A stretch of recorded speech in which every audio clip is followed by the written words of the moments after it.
over to you, Yinka. Hello, everyone. Good afternoon, and welcome to this wonderful virtual conference of He Matters Global, themed Healing the Mind.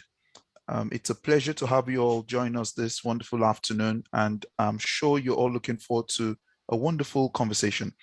Just to kind of set the tone for what we have in store this afternoon, it will be interesting to, first of all, begin by perhaps appreciating and celebrating Ethel, who is the convener of the He Matters Global platform, and the team that has been working very hard with her to make sure this event and previous events have been a huge success. Just to say a massive thank you to the He Matters team for doing this. And you would appreciate why I say so. First, on the grounds that He Matters is gradually normalizing discussions around mental health in Black men in our society and in our communities. This in itself is a huge feat. It's a wonderful achievement. It's a positive step in the right direction to create a forum like this where people can come together and have conversations on mental health issues and on other matters as they affect Black men in our communities. So as such, I am particularly grateful that we have this sort of platform. And I'm also more thankful that Ethel and her team have received immense support from high-profile individuals who are all in this whole space professionally, working very hard week in, week out, day in, day out, to support people from every creed, race, and background on their daily jobs through mental health issues or through health-related difficulties. So for us, this is a huge step. And Ethel, just to say thank you, first of all, to you and the rest of the team for pulling this off. And for those who have taken out time to join us on this wonderful Saturday afternoon, it is just for you to note that partly also why this becomes an incredibly important platform for all of us to support and to share with all of our friends and contacts and network is that according to the Mental Health Foundation, this is just a recently published finding that Black men are more likely to have experienced a psychotic disorder in the last year than white men, and that Black people are 4 times more likely to be detained under the Mental Health Act than white people. These sort of trends also support the need for us to create this kind of platform and to provide adequate support for ourselves as Black men within this community. And so on that note, this afternoon, as we focus on the whole theme or the subject of healing the mind, which is an integral part of the holistic human or the holistic being, we have an array of speakers who have been carefully selected by our host, Ethel, to walk us through different conversations, which I believe will be of immense help to all of us as we take on very topical issues of concern. We have Dr. Mike, who is a consultant general adult psychiatrist, who will be speaking about challenges faced by Black men. We have Dr. Itai, who is an executive medical director and consultant forensic psychiatrist, who will be speaking about building mental stamina post-trauma experience. Very important, particularly knowing that traumas are almost something that we'll all have to experience in the course of our lifetimes.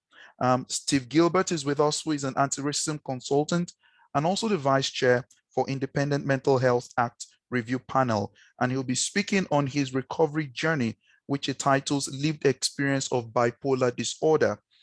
We also have Ade Odunlade, who is the Chief Operating Officer and Mental Health Nurse with the NHS. We'll be speaking about accessing mental health support, which I think is such a huge and important topic to discuss, as we need to know where to turn to for help should we need them.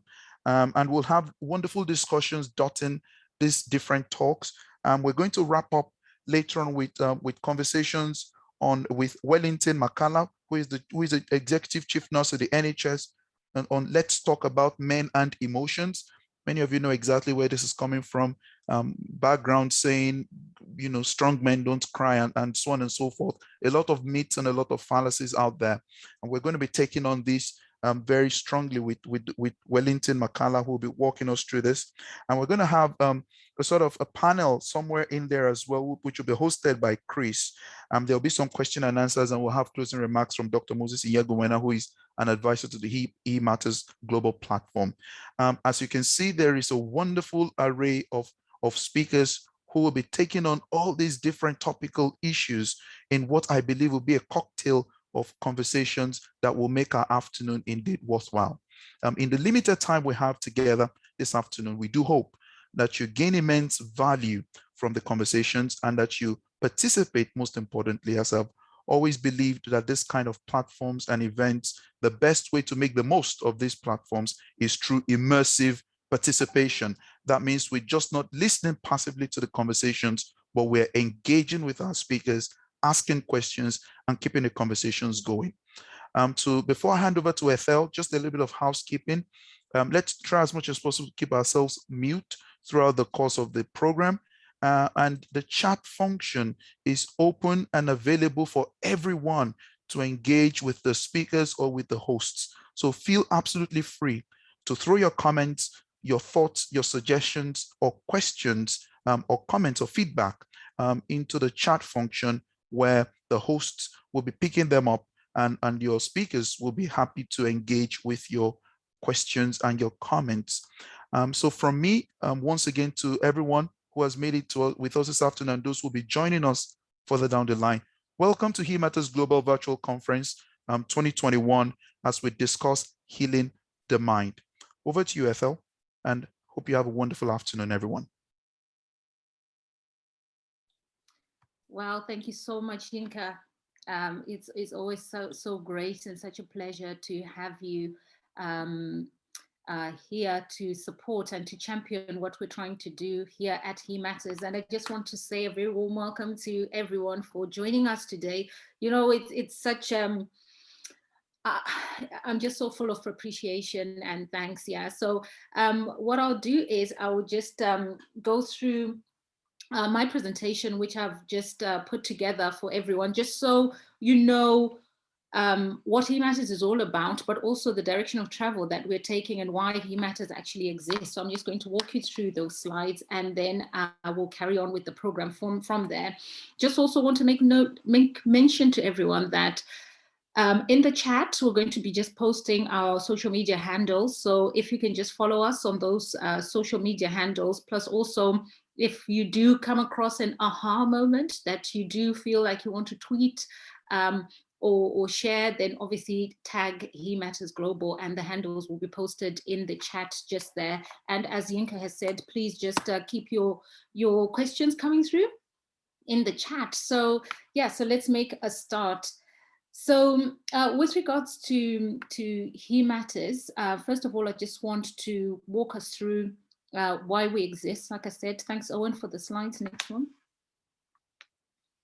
So as Yinka has already alluded to, we know that we have got men are 3 times more likely to die as a result of suicide. We also know that men, there's such a low access into psychological therapies, and the rate is currently at 37% when it comes to men, and this is just men generally across the board. And also in the UK, 87% of men are actually rough sleepers. And as we all know, that vast majority of people who make up the prison population are males. And one area that I'm really passionate about and actually triggered us to actually set up He Matters was really the high percentage of men who are likely to be detained under the Mental Health Act. But not only that, we do know that there's a high percentage of Black men who are detained under the Mental Health Act. And there's something about us starting to look at that and changing that statistic. Next slide, please. Thank you.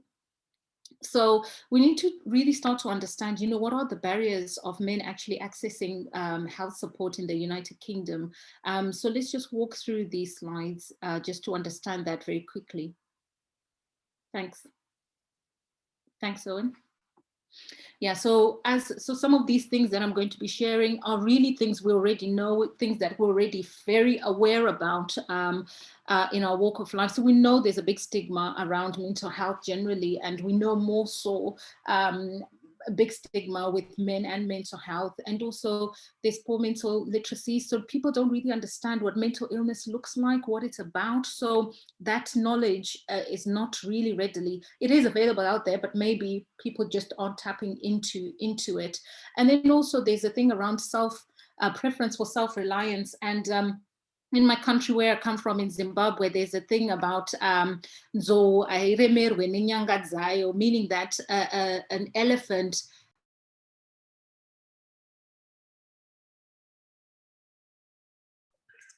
Sorry, Ethel, you're muted. Oh, have I been muted all this while? Yes, please start where you were explaining the African proverb. Oh, how did I become? Oh, okay. Did you hear me from the beginning of the slides? Yes, you got muted when you started explaining the African proverb. Oh, okay. So, so there's an African proverb that says, "Zo airemerwe nenyanga dzayo," meaning that an elephant cannot be weighed down by the weight of its own horns, meaning that there's something around self-reliance, and that's a really big proverb in Zimbabwe, but and amongst men generally. And it also kind of falls into all this cultural frameworks or ways or norms or ways of thinking about, you know, a man has to man up and be resilient, and, you know, men don't cry. All that falls under that. So there's that self-reliance aspect. And then there's also obviously the confidentiality and trust aspects, and also just sometimes people get into a state of complete hopelessness and actually don't know where to turn or what to do. Next slide, please. So here are some of the barriers that actually Black men and people within the ethnic minorities actually face. So we know that there's cultural barriers. So mental health sometimes is not seen as something really important. We also know that there sometimes can be language barriers. And also we know that in psychological therapies that not many people who are actually delivering the service are from Black and ethnic minorities. So there's actually a lack of knowledge about what are the important things to people from Black and ethnic minorities. And also there's a lack of publicity of mental health in services and in some communities. So there's something about us tapping into our own communities and really actually making it okay to talk about mental health and mental illness. And then obviously the big one is always stigma. Thanks, next slide. So here's some of the things that we can do to start addressing the barriers. The first one is obviously raising awareness within about mental health within Black communities, and then also maybe a co-production with service users about, you know, the strategies that we need to take to start to address these issues and access to support for men from Black communities. And then also alongside tagged to that is really around cultural awareness, and then partnership with services that are tailored to target these specific groups. Those are some of the ways of addressing this. One of the reasons that He Matters was actually birthed is actually to support some of those points that I've just mentioned with regards to addressing some of those barriers. So next, please. We are running a bit around behind schedule. So this is the three critical reasons and factors that He Matters was actually birthed. The first is to actually raise awareness of mental health and address the stigma around that. And also there's the underrepresentation of Black men seeking mental health intervention on onset, and an overrepresentation, as we said, of men who are detained under the Mental Health Act, and also a high percentage of Black men committing suicide. Next slide, please. Next slide, please. Because of our time, I'll skip some of these slides. So having done a really short survey to try and understand from men themselves what they think are the issues, these are the top things that came. So first of all was really around struggling to deal with things like childhood trauma, finances, and this was really tagged around also looking after extended family, divorce, relationship breakdown, and loneliness. And this was reported more by men who actually migrated over. So wife came first and then they followed, and then obviously kind of adjusting and readjusting to that Western way of living and raising children in a Western culture and way has actually posed some challenges to quite a lot of families, resulting in relationship breakdowns, and then also around children and raising them in a Western society. And then obviously the culture expectation to remain strong. Next slide, please. And so, as I said, please do follow us on our social media handles, which are on them. They've also been posted into the chat. And then finally, I just want to say, I've just written another book, and not many people do know that. Next slide, please. And I just want to share this with you. So I've written a book, and the book is titled Take Action, How to Do Things Your Mind is Screaming at You to Avoid. This book is all around avoidance. And this book is ready. It's out now. It's all around avoidance. So if you do want to get yourself a copy of that book, please just text your email address to the He Matters phone number, and we'll be able to kind of make that available to you. And then the last slide is talking about avoidance. I also want to make mention that, you know, along the path and along the way, we've lost quite a lot of our colleagues because we're still in the pandemic and through the pandemic. So it's really important for us to really safeguard, next slide, please, safeguard ourselves and safeguard our lives. Oh, it's at the end of the slideshow. Safeguard our lives and actually think about getting vaccinated. So if you're not vaccinated, please do consider taking that action. And that's it from me. Thanks very much. Yeah. So what I'm going to do now is I'm going to introduce you to our next speaker. And our next speaker is Dr. Mike Appio. Now, Dr. Mike Appio, as has been mentioned by Dr. Yinka at the beginning, is actually a consultant psychiatrist in general adult psychiatry. And he's got quite a number of interests, and he's been working in psychiatry for quite a long time. And some of his interests include things like mood disorders, addiction, complex trauma, and also acute mental health disorders, and many, many others.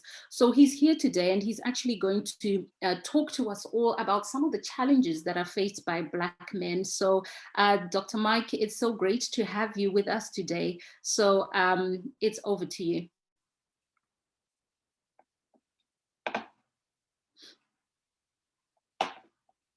Thank you. Is he on the call? Can we spotlight him? Yes, he is. Can we just... He needs to unmute himself.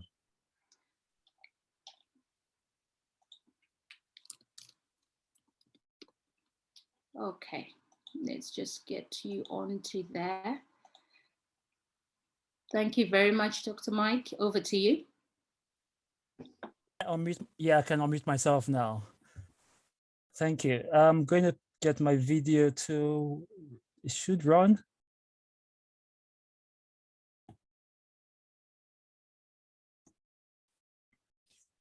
Okay, my video should be running now. I can see myself, but I think I need to do something else. Hello, everyone. And start video. Thank you. Hi. I think it's been a good start. I've been hearing Ethel, introduce the topic He Matters Global, and research and studies and the focus of the whole effort. What I'll be talking about is really to look at the element. The title is The Challenges Faced by Black Men. I will probably share my slide now. I think share my screen and just, I have my screen up, but I should do a slideshow actually. Yep. Make this slideshow.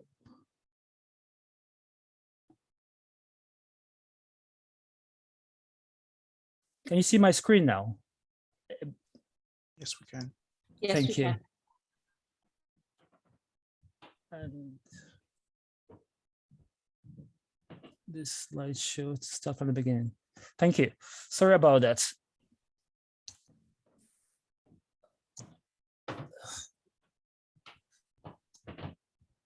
I'm speaking on the topic, the challenges faced by Black men. And I guess the whole focus is the mental health of Black men, healing the mind.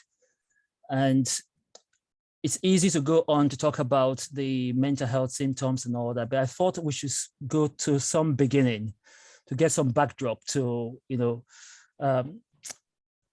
what we are thinking about.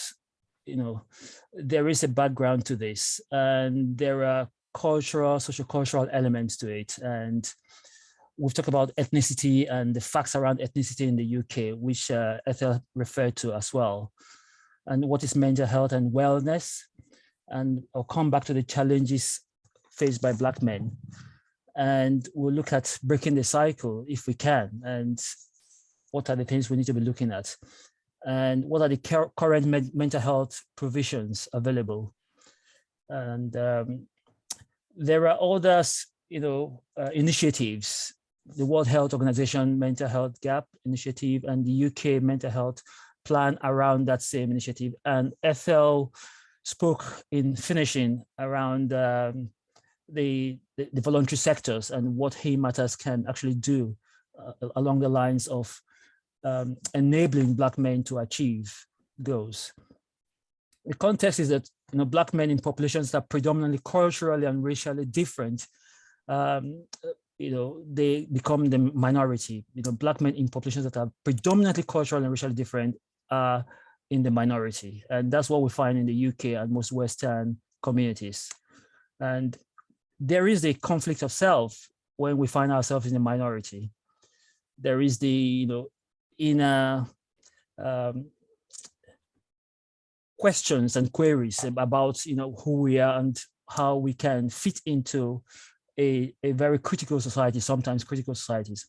And of course, there's the external challenges, in terms of encountering difference and encountering stereotypes and perceptions from others. So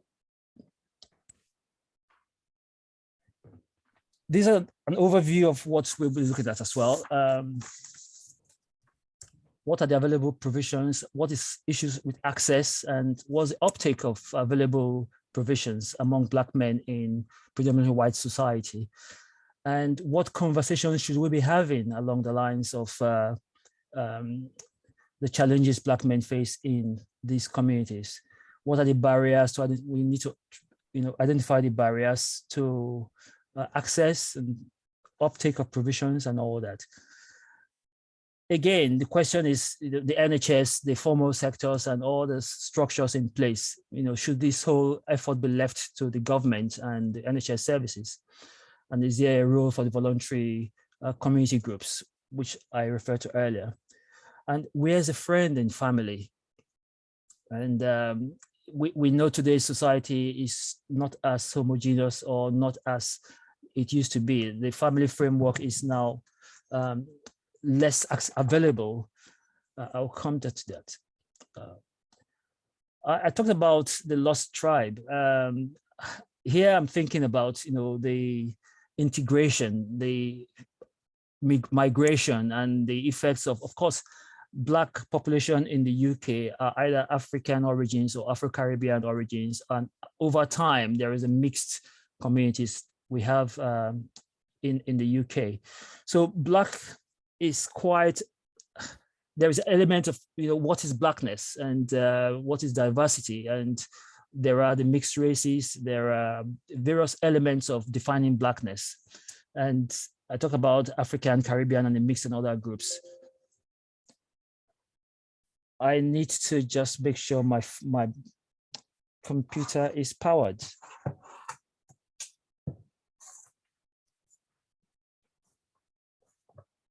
Sorry about that, just a second. Okay.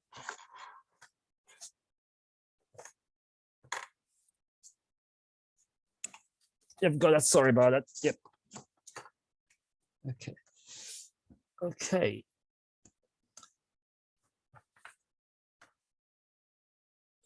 so talking about, okay, different shades of blackness I was talking about, and perhaps we should say brown rather than blackness. I mentioned the transgenerational gradation of the black man's social, cultural, and political experiences. I'm thinking about the first generation and the second generation immigrants here. And we know that the second generation is a diffuse group. And there are aspects about, assimilation, or rather acculturization, I should say, not acculturation. Acculturization is a word. And there is a hybrid identity. To be rooted is perhaps the most important and least recognized need of the human soul. Now, there is in human sociology, aspects of immigration and the debate around migration and acceptance and assimilation is being talked about here. The next paragraph refers to becoming the relationship between individuals and groups that does not have to be physically grounded.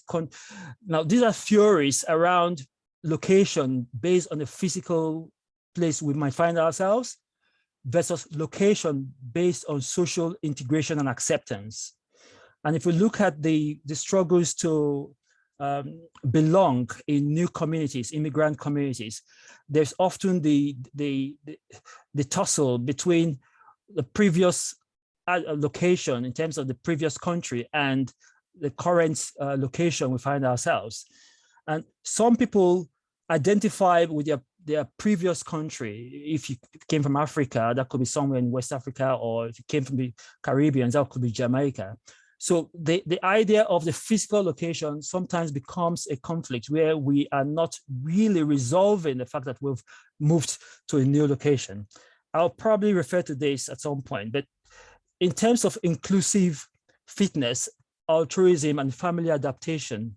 Now, this is, again, research around the psychological conflict families will experience, and where the parents' sole aim is to be able to provide for the child and for the child to achieve their maximum potential. And the sense of fulfillment is if the father, the parents, able to achieve these goals. Where it is not achieved, there is that sense of loss, sense of guilt and blame, and the sense of the altruism being, the altruism is more or less being able to enable the child to achieve their goals.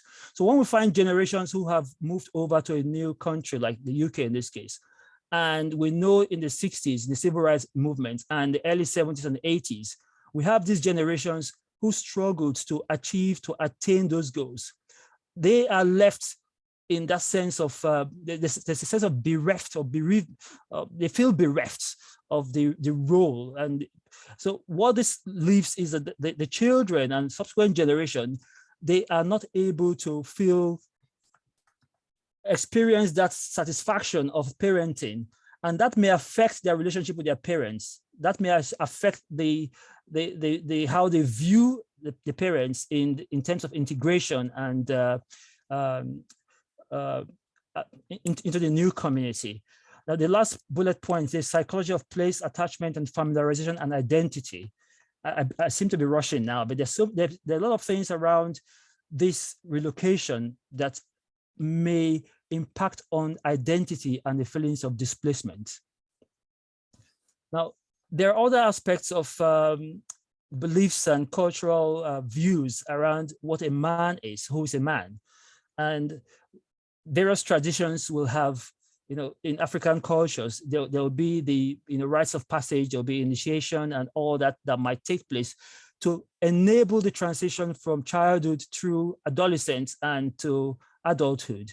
Now, with immigration, we lose those cultural frameworks. We lose those abilities, those you could say reference points, where we feel able to successfully transit between those stages. And in certain cultures, the stages are not just straightforward. There are steps in the transition to adulthood. So what these processes do to the young man, to the black male, is enabling confidence to the point that there's a sense of, can do, and the sense of resilience, can bounce back when things are not working out right. So essentially, being able to navigate through those processes essentially brings about, an inheritance, or we acquire these evolutionary traits and skills that makes us feel grounded in our new environment.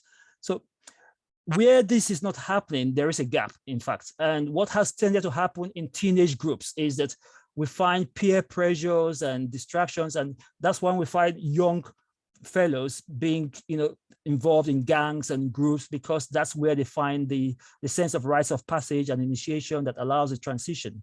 We know adolescent transition is a very difficult period, and all. Men don't cry. We probably are familiar with that thing. And I mentioned about the superego and mirroring, just to again reinforce the experience of growing up where there's a stable parent environment. And in the absence of that, the superego is internalized, father figures or significant others in our lives. And Black men who have not had the opportunity of having this stable environment may have that a fractured internal superego, and that can affect the sense of confidence and sense of belonging and integrating into new communities. The last bullet point talks about intracultural perceptions of manhood. There's a study that looks into this, within cultures, within the Black culture, for example, we have these ideas that we are expected to be, a man is supposed to be strong and confident and all that. I'll go to the next slide, which gives a breakdown of this, the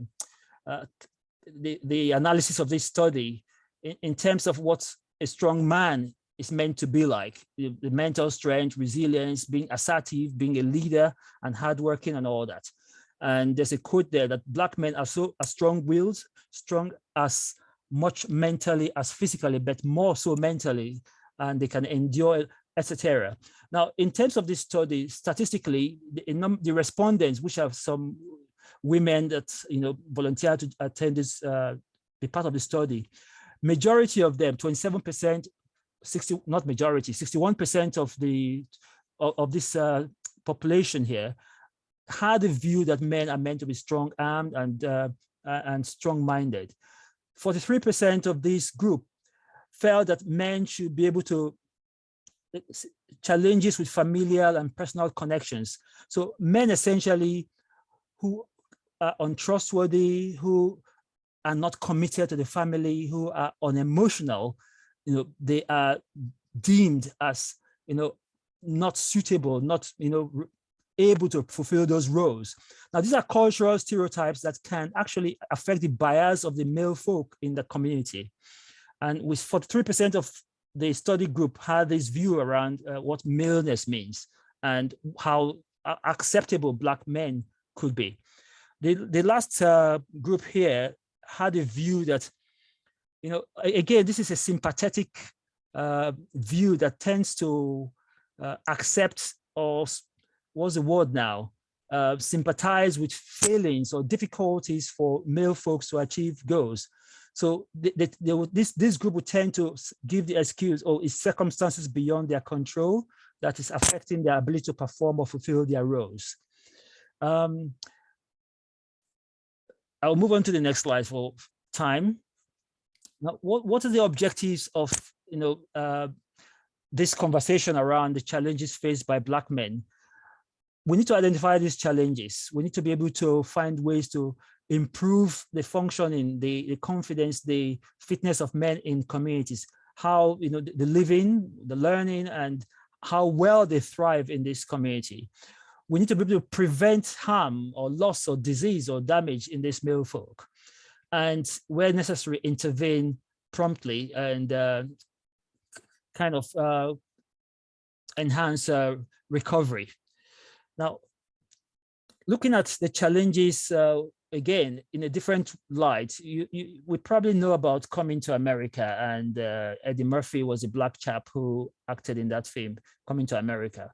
Now, as much as there was, in terms of the box office, it achieved its goals, but the fact that the reality of most Black men who come to the West, most Black men who come to either UK or Europe, they probably will not tick those boxes of as we have in coming to America. Now, there is this anecdote which I thought may resonate with some of us. There's this story of this gentleman. He was 18 years old when he went to America. And in African communities, the term Ajala, the traveler, refers to this chap who, in visiting America, primarily to do a medical degree, but he ended up not being able to achieve the goals of a medical degree in America. He ended up traveling, globetrotting from states within America to Europe, and eventually returned home, not being able to achieve his primary goal.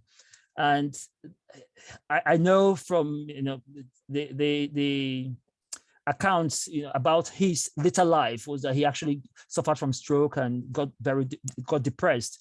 Now, the reason I brought that anecdote out is a number of us who have come to the West to study, to achieve different ambitions or goals, have faced with those conflicts of identity, of assimilation, of acculturalization, and of being able to integrate successfully in terms of our career goals. And what seemed to be lacking in the Western, well, not entirely so, but we find that people may not appear kind, people may not appear receptive, people may not appear accommodative. And this can be a culture shock to most of us who probably arrive into the West the first time. There is a sense of experiencing, dehumanization in the West, where people are, urban modern day slavery is being talked about, and people working with minimal pay and abuse in one way or the other. And marginalization and social exclusion is a common experience. Now, there is, again, extensive studies around the challenges Black men face in Western communities.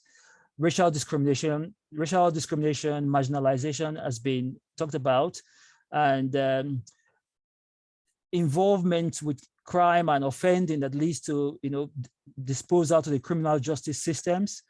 And we know about identity issues, in terms of victimization and exclusion for reasons of race or color and all that.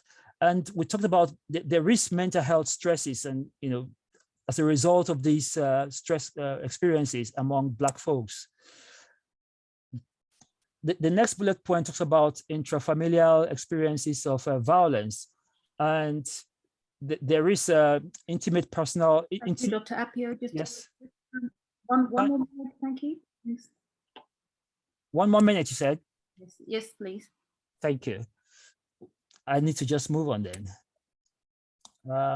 So looking at the challenges and stigma, and there are things that we should recognize where Black men will tend to mask symptoms and probably unable to acknowledge the difficulties they might face. I will move on to, again, this is social cognitive theories of the Young Black Men Project in the States, looking at ways to support Black folks who have been identified to have difficulties with integration. The elements of this project were more or less emphasizing aspects of behavior and enabling their behavior, and mentoring to the point that people are able to learn by observation and all that. I'll move on here. Theories of the Young Black Men Project looked at, again, structural social networks and functions of the social networks and elements of support that is available, emotional support and information support, and affirming and validating in terms of in these contacts. This is essentially what the Young Men Project looks like, where you can see the aspects of the individual who, in maintaining mental health well-being, the components will be using the organizations and the networks connections and recognizing stresses around the individual and forming a robust framework around them. I'll move on to the next slides. The next few slides are going to be about statistics, which probably I shouldn't elaborate on. Life expectancy around the Black population was probably better than the other ethnic groups, but since COVID, that has changed. And the life expectancy is probably, as we know, there is a lot of deaths among the Black communities, which is due to, again, you could say discrimination, you could say the other. Let me move on to the next slide. I'm trying to look at offending rates among ethnicity. Again, the Black men have been statistically prone to reoffending. And this is something, again, we should be looking at. What are the reasons maintaining this pattern? In terms of arrests, this is an Office of National Statistics, the YouGov statistics. We find that Black men, again, are prone to arrest by the police, which statistically is disproportional compared to white folks, which form majority of the population in the UK. Mental health and wellness, what should we be looking at? And I will move on from this. This slide again looks at the common mental health disorders this is statistics from 2014, which is quite a while back. And among the population, there's about equal amounts of prevalence of common mental health disorders among Blacks and white British. But again, if you look at the statistics, this is disproportionate to the number of Blacks we have in the community. This next slide is psychotic disorders among the UK population. This is disproportionately skewed against Blacks, with 3.2% of Blacks presenting with psychotic disorders in the last year. I think time is gone. I will need to just move on to finish. Self-harm and suicide, and it's something that is key to interventions in the Black population. Although the statistics here say suicide thoughts, and it's probably about the same with the white folks, we know that, should go to the next, sorry. Self-harm has been well reported among Black population. Self-harm by overdoses is probably common among Black females, but serious harm and completed suicide is more reported among Black men. I think I'm going to finish. I was looking at the ways of monitoring improvement in terms of the quality adjusted life years, but we don't have time to look at this. So what are the challenges we've looked at? I mentioned intimate partner violence earlier, and we talked about low income males being more prone to battering in minority male groups. There are studies that looked at why that is the case. When female migrants are able to achieve employment in their new community, their male partners may not be able to achieve employment, and there is jealousy and sense of, and this itself raises pressures on them and may motivate or lead to violence to their partners. Adverse life events, trauma, early trauma, and I'll move on. Dr. Mike, we're going to have Yes. to definitely move on just because our time has fast gone. Do you have any final words that you just want to say before we move on to the next speaker? Obviously, what you've been saying has been really enlightening, but obviously time is against us. Thank you. Well, working to break the cycle is really to recognize the challenges we have and to enhance the structures available to meet, to support Black men to live to their full potential. And well, thank you. Thank you, I'll stop there. Thank you.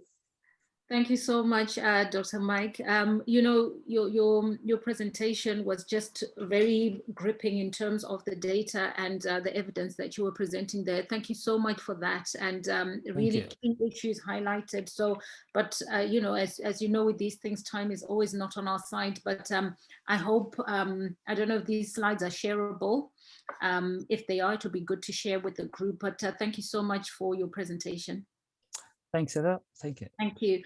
We're going to just now swiftly move on to our next speaker, and I am very pleased for us to have today a gentleman who is doing some great work within the community, within the country, really. And I just want to introduce to you Mr. Steve Gilbert Obe. And I'll just tell you a little bit about him. So Steve is an emerging anti-racism consultant who works with senior leaders, helping them tackle racial inequality in their organizations to deliver better outcomes for users of their service and staff likewise. Personal and family experiences of racial discrimination are a significant driver for Steve's work. So as a biracial child from a Black father and a white mother growing up in a largely white neighborhood, Steve grew up not fitting in. As he grew older, Steve became aware of the role racial discrimination had in the high rate of serious mental illness and his father's side of the family. It was in learning to live with bipolar disorder that Steve started the work in anti-racism. Steve is also a chair of the Mental Health Act, vice chair of the Mental Health Act review panel. And lastly, he's got so much that he's done, but I just want to make mention that Steve was recognized in 2019 in 2019 for the Queen's Birthday Honours List and appointed an OBE for services in mental health. Steve, it's such a privilege to have you here, talk to us here at He Matters, and it's over to you. Thank you. Brilliant, and thank you for having me, and thank you for that introduction. You should do all of my intros from now on. Can you see my slide? I can see your slide, yeah. Brilliant. So, and I'll just stop my timer. So, yeah, I'm going to really build on kind of what Ethel has just shared. I just want to move that. So what I'm going to attempt to do is to really give you kind of a flyby of some of the key points of my life with mental illness, what happened, and crucially, what worked. So we start off in December of 1983. I was born in Solihull, grew up in Birmingham, and I was the first child. My mother's parents are from Essex, and the white side of the family. And on my father's side, we are from the Caribbean, and that's a chubby little photograph of me as a baby. And, you know, I kind of thought I had a normal kind of childhood, and I guess you kind of think you do because it's your childhood. I went for a period where I was racially bullied at primary school, but I did quite well academically. Didn't have any major health issues except for asthma. I was a relatively happy child. One thing that was notable, we went to quite a strict church, but religion wasn't practiced at home. My dad was a very psychologically violent man. We moved to me as a teenager. This is the best photograph I could find. And yeah, I was bullied, this time kind of more for being clever and kind of going to church. But I did quite well at school. And I was very hopeful that if I worked hard, that I would have a good life. And on my 14th and 15th birthday, on me asking what we were going to do for my birthday, my dad proceeded to try to kick me out, which was an interesting experience to have.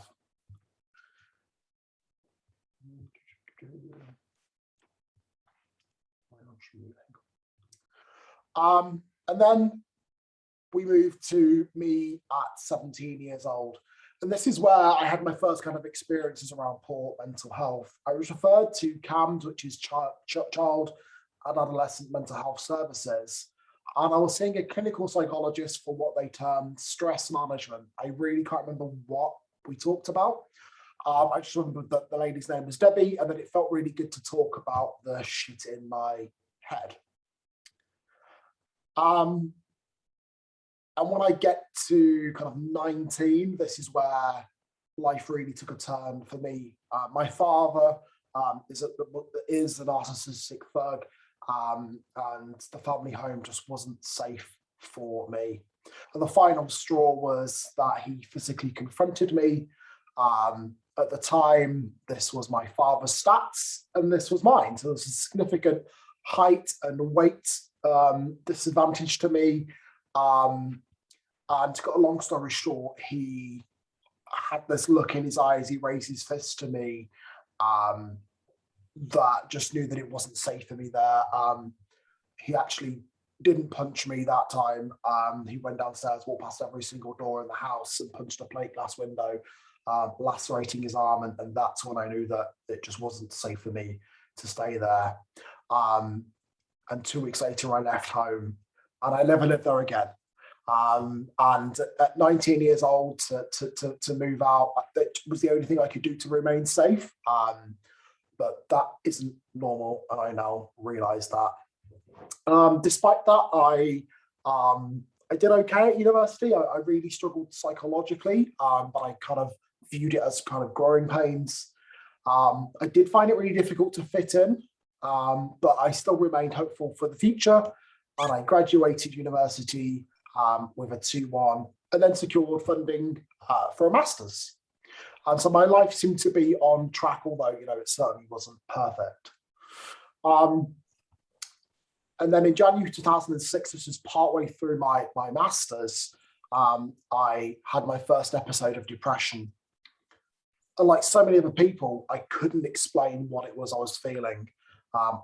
And again, as comes to no surprise to anybody, I had to really fight to get any sort of help, and managed to get 6 sessions of counselling through the university psychological support. And I also had a second episode in September 2006. The next few years were me teaching. So I had a science-based degree, and I taught as an unqualified teacher, teaching science in a number of schools. And I was all set to do something called the graduate teacher program. I moved from my long-term girlfriend. And then overnight, that basically all fell away. I spiraled, and this is an image that really speaks to me, to that darkness, just that fast descent into the oblivion. And by June of 2008, I was plagued by suicidal thoughts and ideation. I was experiencing depression and anxiety. I'd become socially isolated. I didn't want to exist anymore. I was actively looking for ways to life, felt that my life had no purpose, and there was a real sense of inevitability. One of the things that I talk about is the fact that I actually did go to the doctor. I went and got really poor responses. And again, another long story short, this is always the way with mental illness. It was my friend Kathy, who it was her actions that really forced action from the medical services. This is where I ended up having a mental health a mental health assessment. And on this occasion, because I was just so depressed, they decided that a crisis resolution home treatment team was the best option for me. And this was really my first contact with what's termed secondary mental health services. I was under this team for about 4 to 6 weeks, and then I moved on to a CMHT, which is a community mental health team. And over that kind of period, really from kind of July through to December, the crisis seemed to kind of lessen. And then kind of in January of 2009, I kind of really started to kind of, put my life back together and try to move on. My mental illness had other plans for me. And then in September 2009, age 25, I had another very sudden and deep depressive episode, and I was convinced I had to die. And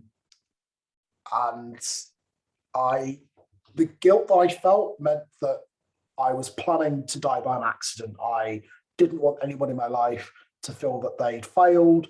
I wasn't so much worried about me failing, but I didn't want anyone to feel that they'd failed. So I was planning to have an accident. But luckily, I was still under my mental health team, and they were able to act very quickly. And then again, I thought, wait, deal with the crisis, get better. But in July 2010, I had a very stressful work situation, became unwell. I didn't realize it, but I was having a manic episode. And anyone that on the school that knows someone with manic depression recognizes the signs that are on the screen there. It just so happened that the mental health crisis kind of crescendoed outside a police station in Birmingham. And this is a photograph of one of the cells. So this is actually now closed, but this was a police station called Stillhouse Lane, Victorian Police Station, not a place you want to be when you are unwell. This then resulted in me being detained under Section 2 of the Mental Health Act. I spent through to the hospital, and when I came out, I was diagnosed with bipolar disorder. And this diagram is really great because it shows the complexity of bipolar disorder, that I would argue that it's even more kind of 3D than that. And what followed was me having to learn to live with a whole new life, a life with bipolar disorder. And these are really the building blocks of how I have learned to keep well. I had a new mental health team at this point. I had a new psychiatrist. I had a new community psychiatric nurse, and really the journey to find the right medications that would work all really began here. Just to touch upon this, so this is an image to depict a family tree. It really should be a broken tree, because certainly when it comes to my father's side of the family, there are at least 3 other people that I know that have been sectioned, including my own father. And serious mental illness has destroyed my relationship with my family. The way in which mental health services and other services have worked, and the structural racism within them have played a major contributing role to that. We didn't really speak about mental health. I can recall a handful of conversations which were tangential. We never discussed racism. And one of the things I wanted to do throughout this presentation was really to pepper it with some of the things that worked, and some of the things that have allowed me to live with a mental illness, but also to go beyond just surviving, and really to be able to have a quality of life. And one of the things that worked so well was something called Mood on Track. And Mood on Track is a special program, to like a 10 session course. And it's like going to class. And you go along with 9 other people that have got bipolar disorder, and you learn how to live with bipolar disorder. And I was really able to understand how to identify the signs of low and high mood, to develop relapse prevention plans.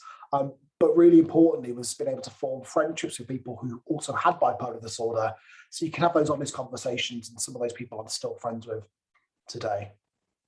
I've spoke quite a bit about talking therapy, and talking therapy really works for me. I know that it doesn't work for everybody, and there are some real big issues, especially when it comes to the Black and Brown community around the Eurocentricity of certainly the IAPT program.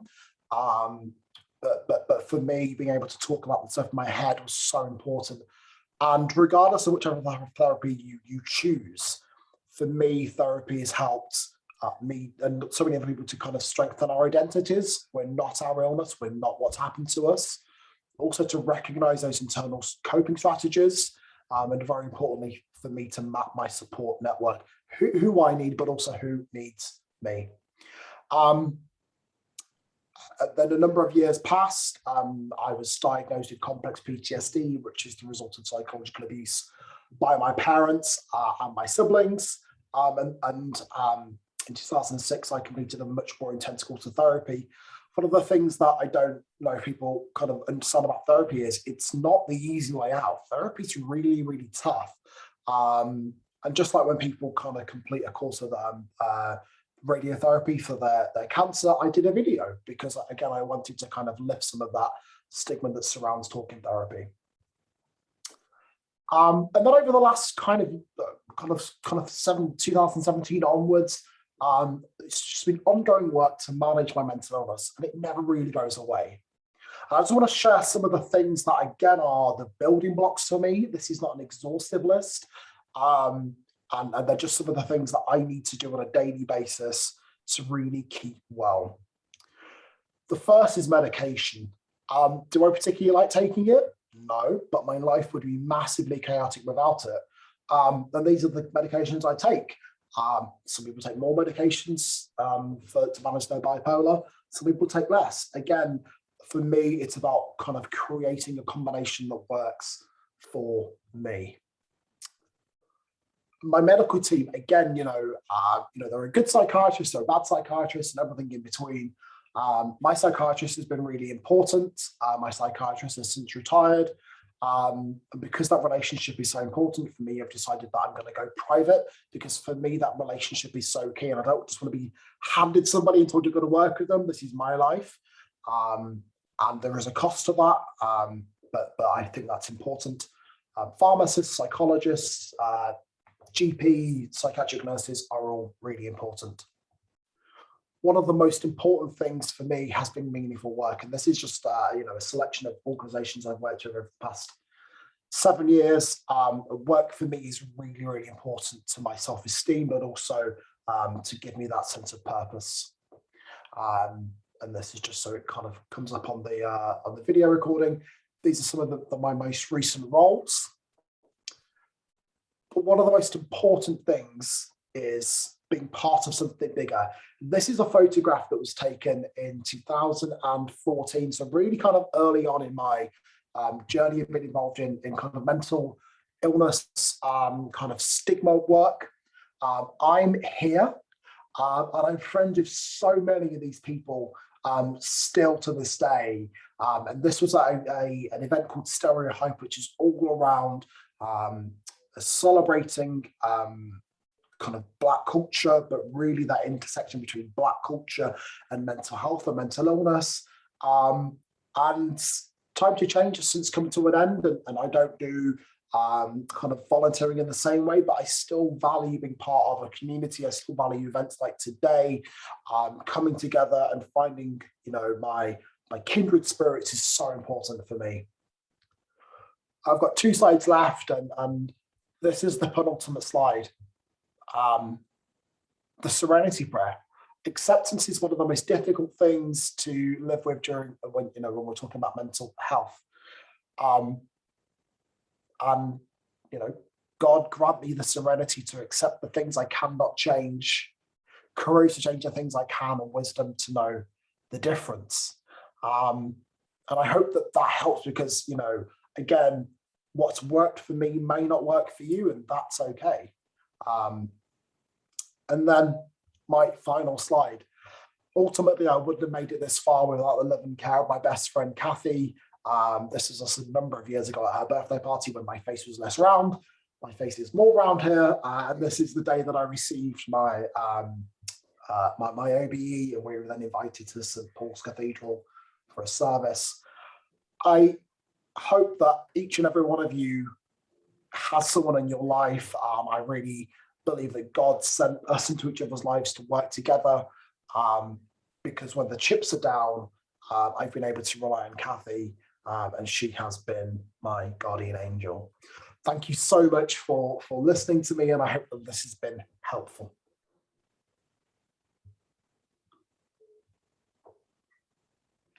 Oh, I've unmuted myself. Oh, that was such a powerful story, Steve. Thank you so much. There are a few questions which have come in for you. I wonder, do you want to take some of the questions now, or maybe take them at the end? I'll take one or two now, but hopefully they're not too long.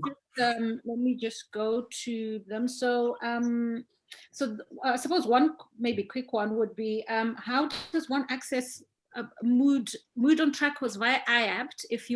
Was it via IAPT? How does one access Mood on Track?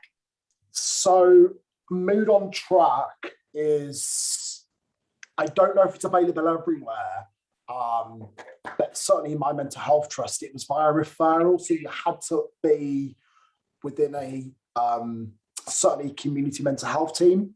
So again, it's very challenging because different teams across the country have different setups. So it's not as if I can say, go and do this, but what I would say is that if you are newly diagnosed with bipolar disorder, is, one of the things that I did as well, which I didn't share, was Twitter. Twitter's a phenomenal community, and if someone would say to me, look, I can't get Mood on Track, it's not available. Can you suggest some resources? There are some phenomenal books out there. There are some phenomenal organizations out there. Mood on Track was a formalization of that, but really, for me, when you're diagnosed with something like this, it's acceptance that it's not going to go away. It's trying to find people that can support you, and really understanding what your triggers are and how you identify when you're going to go low or when you're going to go high, and what you can do about that. Yeah. So I've got a few more questions for you, but I can leave you to just digest those and then maybe for the panel. So one of them was, in your opinion, in your view, so what are the three main changes that are needed in our current mental health services, especially for men, to kind of help men come through? And then the other one was, I think, when you were reciting your story around when you had your depression trigger at the age of 22, and then you said you had to actually build that resilience, I suppose, to kind of seek the help. As you mentioned, what triggered the depression at that time, and also how did you then maneuver yourself to accessing the help? So those are the two main that have come for you. If anyone else has any other questions, please pop them in the chat. But thank you so much, Steve. Can we say thank you to Steve there for that really great presentation, and also just reciting his story there. Thank you so much, Steve. So we'll come back to you at the end together with all the other speakers, including those who've already spoken, Dr. Appio as well. So now we're going to make a gear change, and we are going to hear really about help, a little bit more about how to access help. And so pleased today to have someone who's extremely credible and influential within the NHS. This is Ade Odunlade. I'll tell you a little bit about Ade before he comes to speak. So Ade is a qualified healthcare leader with a wealth of clinical and operational management experience. And his experience gained from working in a variety of senior positions over the last 30 years. Wow, that's a lot of experience within the public and private sector. He's highly motivated to deliver clear outcomes and results for patients and staff. Ade has a wealth of knowledge and a demonstrable track record of delivering outcomes.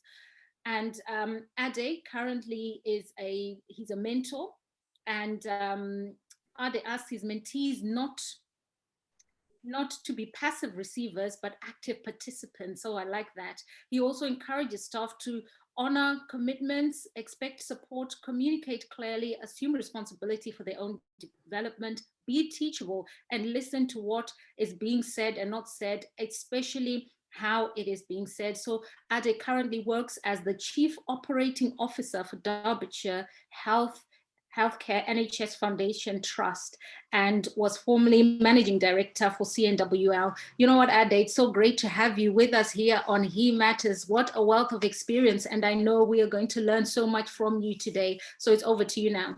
Thank you. Thank you very much. Thank you for having me here today, and great speakers preceding me, and thank you for all that you've shared. Steve, that was a really humbling experience to hear what you've gone through and what you're still doing, and making all of that count in the journey of helping people. So thank you very much. The topic that I've been asked to talk about today is about accessing mental health. And I was thinking about this and looking at, by the way, for non-Zimbabweans who are in the audience, what you see behind me is the flag. So, let's so a little bit of knowledge for non-Zimbabweans on the call.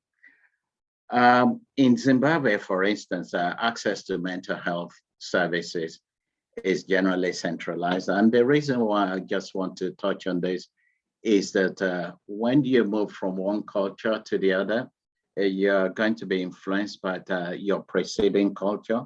And when you're coming from a culture where there is very little psychiatric care, and people's beliefs and attitudes towards mental health illness compound this.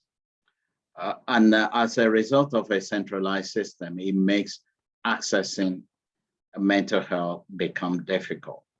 And I've listed on my slides, I don't know if the slides is being shared. Okay, if it's not. So we have all these big hospitals and very little in terms of supporting services. And as a result of that, there's also the tendency to believe that mental health institutions are the product of white European culture or the middle class. So that is coming from that background where accessing is pretty restricted, and is more of within the families, within the communities. But today we're talking about men. So the question is, why men?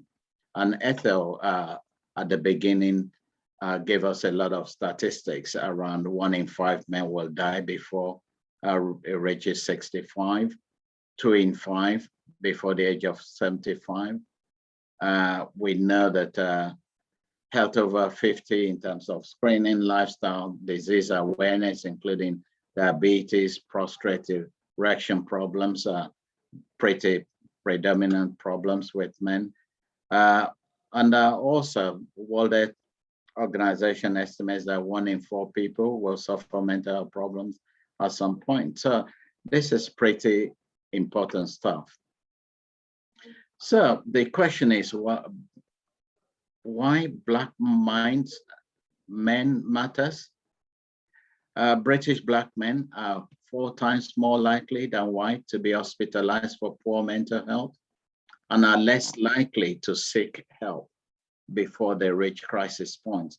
And I think it was quite interesting when Ethel was introducing me earlier on. There's something in there which is being a passive receiver or active participant. So in a way, what I would like to ask you and enjoy you today is to be an active participant, to be active in accessing mental health rather than expecting that this will come to you. Do you mind taking us to slide 3 or so? The next one, yeah, thank you. No, the one before. Yep, thank you very much. So, in Zimbabwe, we also know that, and I think it's also about whether you call it generalization or so, but there is a fact that there is a male suicide rates within the society is as well, with the statistics of almost 2,058 between 2015 and 2019 died by suicide, as compared to 505 females during the same period. And these numbers are devastating. And these do point to a much deeper issue within the society. And I don't want us to completely divorce what happens in Zimbabwe to what happens here, because you are a product of the country, even though you might have been influenced by that. So, and a lot of people that have moved over here will still have a whole range of ways in which the culture continues to be a determinant factor. Next slide, please.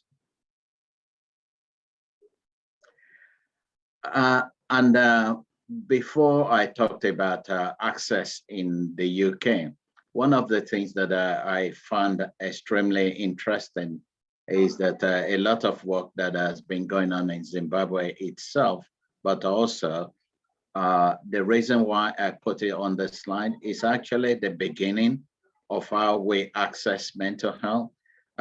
This one was Dr.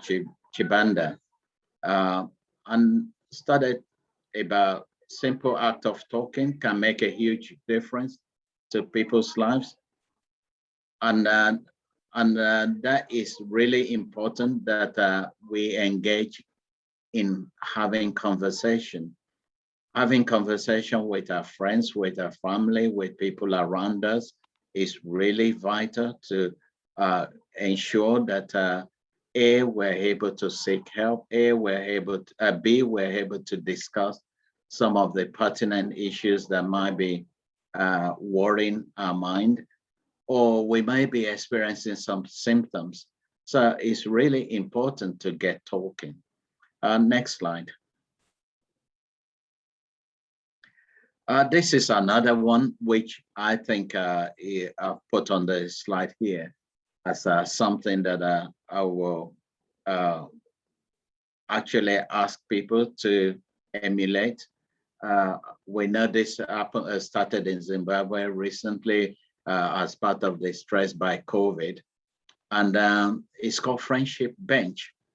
And I think one of the things that I've noticed is that a lot of people are so overworked, underpaid, the work-life balance is extremely poor.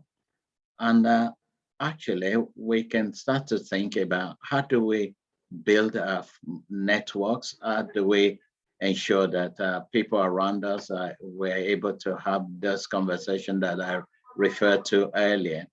And so I will enjoin people that Friendship Bench is actually a good one, that it will be good that men on this call, especially within the community, that you emulate the Friendship Bench, which is part of being able to have a way of articulating and discussing, getting other people's pearl of wisdom in being able to resolve problems. Next slide. So I kind of practice the men mental health support. And actually, this is a support that is available to everyone. There's a good organization called the Beat Stress UK. They offer service online support for men in particular, for all ages. And for a number of us who are midlife, we've heard about midlife crisis and so on, and it's the most significant. And I think it is really important that people use this third sector organization as well. Earlier on, there was a mention of IAT, which is basically a talking therapy, and there's always one around you. If you either ask your GP, or if you just put in the Google IAPT, you will find that you'll be able to access one around you. And of course, there are links to Samaritans, which is 24/7 online, just by calling 116-123. Again, people have used 999, but my advice is that it's better to use 111. And when you use 111, you'll be able to access support.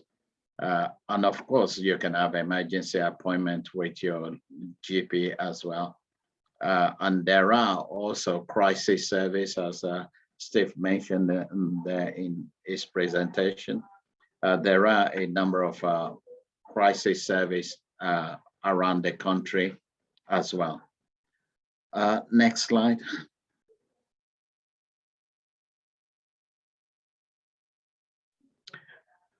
So it's really important that my advice is to keep conversation going with people around you, your supportive network, and to be able to access some of those services that are able to support you much early before things become really worse and becomes really difficult to manage.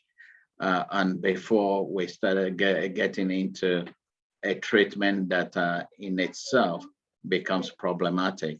So early help is always important, and it's really important that these are the things that you can find useful in terms of being able to access support. So my time, I think I'm just on the dot of time that I've been given. So I will stop there, and if there are any questions, happy to take them. Thank you so much, Ade, for that presentation there. And one of the things that you did mention in there, this is a question from me really. One of the things you mentioned was it's really important to get talking. And I suppose this is one thing that's always talked about, that communication is always key. But we do know that for women, it's so easy for us to talk about anything, and we'll talk about that anything for as many times as we need to. But what is it? What is the thing that you say would be the most impactful way that men can do that, start to talk? Is it when they're playing golf? Is it when they're at football? Where is it? Where do they get to start these conversations? I think it's what works for individuals.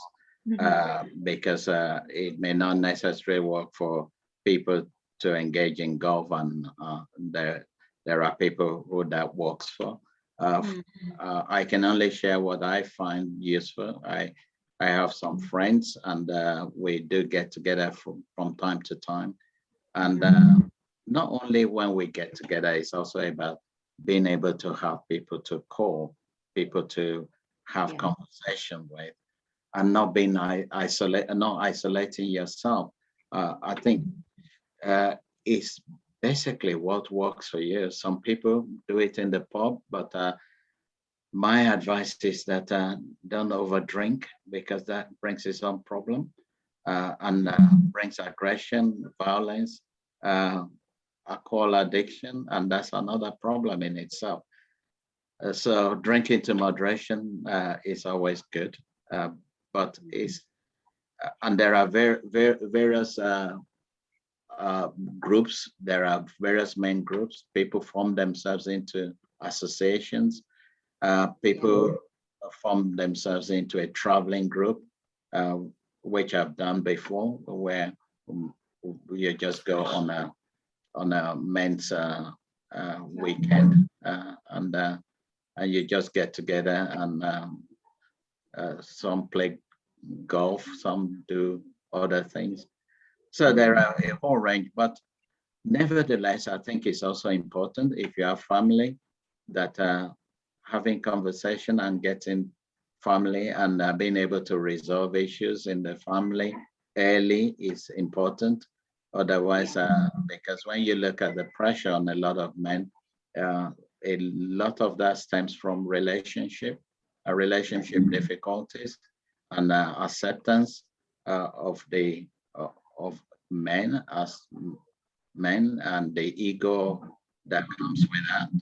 So there are a whole range of ways in which, but I would suggest that people, whatever you find useful, and it doesn't have to be families, it can be other people at work that you can turn to and rely on.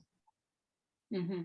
Definitely. And I like the fact that, you've mentioned about talking therapy, which is also really good, seeking professional help. And it's something that Steve also touched on. So fantastic. Thank you so much, Ade. And we'll have some time for questions at the end, if that's okay, for more questions. So we're just going to swiftly move on. And I just want to present our next speaker. And I'll tell you a little bit about him before he comes on. So our next speaker is actually going to be talking about how to build stamina and around a post-trauma experience. And we know that building that mental stamina is really quite pivotal in helping people just kind of cope and also sustain wellness thereafter. So just want to introduce to everyone Dr. Itai Matumbike. And Dr. Itai currently works as the medical director for an NHS organization here in the United Kingdom. He's got a wealth of experience and knowledge, and part of that is that, I'm sure you'll tell me that I'm embarrassing him by doing this, but I'll do it anyway, which is Dr. Itai was born in Mashingo and grew up in Harare. He graduated at the University of Zimbabwe Medical School with a Bachelor of Medicine and Surgery in 2000, and he completed his housemanship in Harare Hospital in Paranyatwa before migrating to the UK in 2002. Since migrating into the UK, he's kind of held quite a number of roles and continued to progress his career. And we're so excited here at He Matters that, we have an executive medical director who's speaking to us today here at He Matters about how to build mental stamina. Dr. Itai, it's over to you. Thank you very much. Good afternoon, everyone. I'm sorry I wasn't able to join the beginning of the event today, but I managed to catch some of it, and really excited to be following some really good speakers. So today I'm going to talk a little bit about trauma, and I think trauma is something that a lot of people will be familiar with, having gone through this COVID pandemic. I say haven't gone through it, it's still not over, it's still with us. And we're sort of starting to see an increase in cases, perhaps not as acute as the first wave, but certainly a lot of us are scarred, having lost loved ones during that period of time. Are my slides projecting? Can everyone see my slides? Can you just?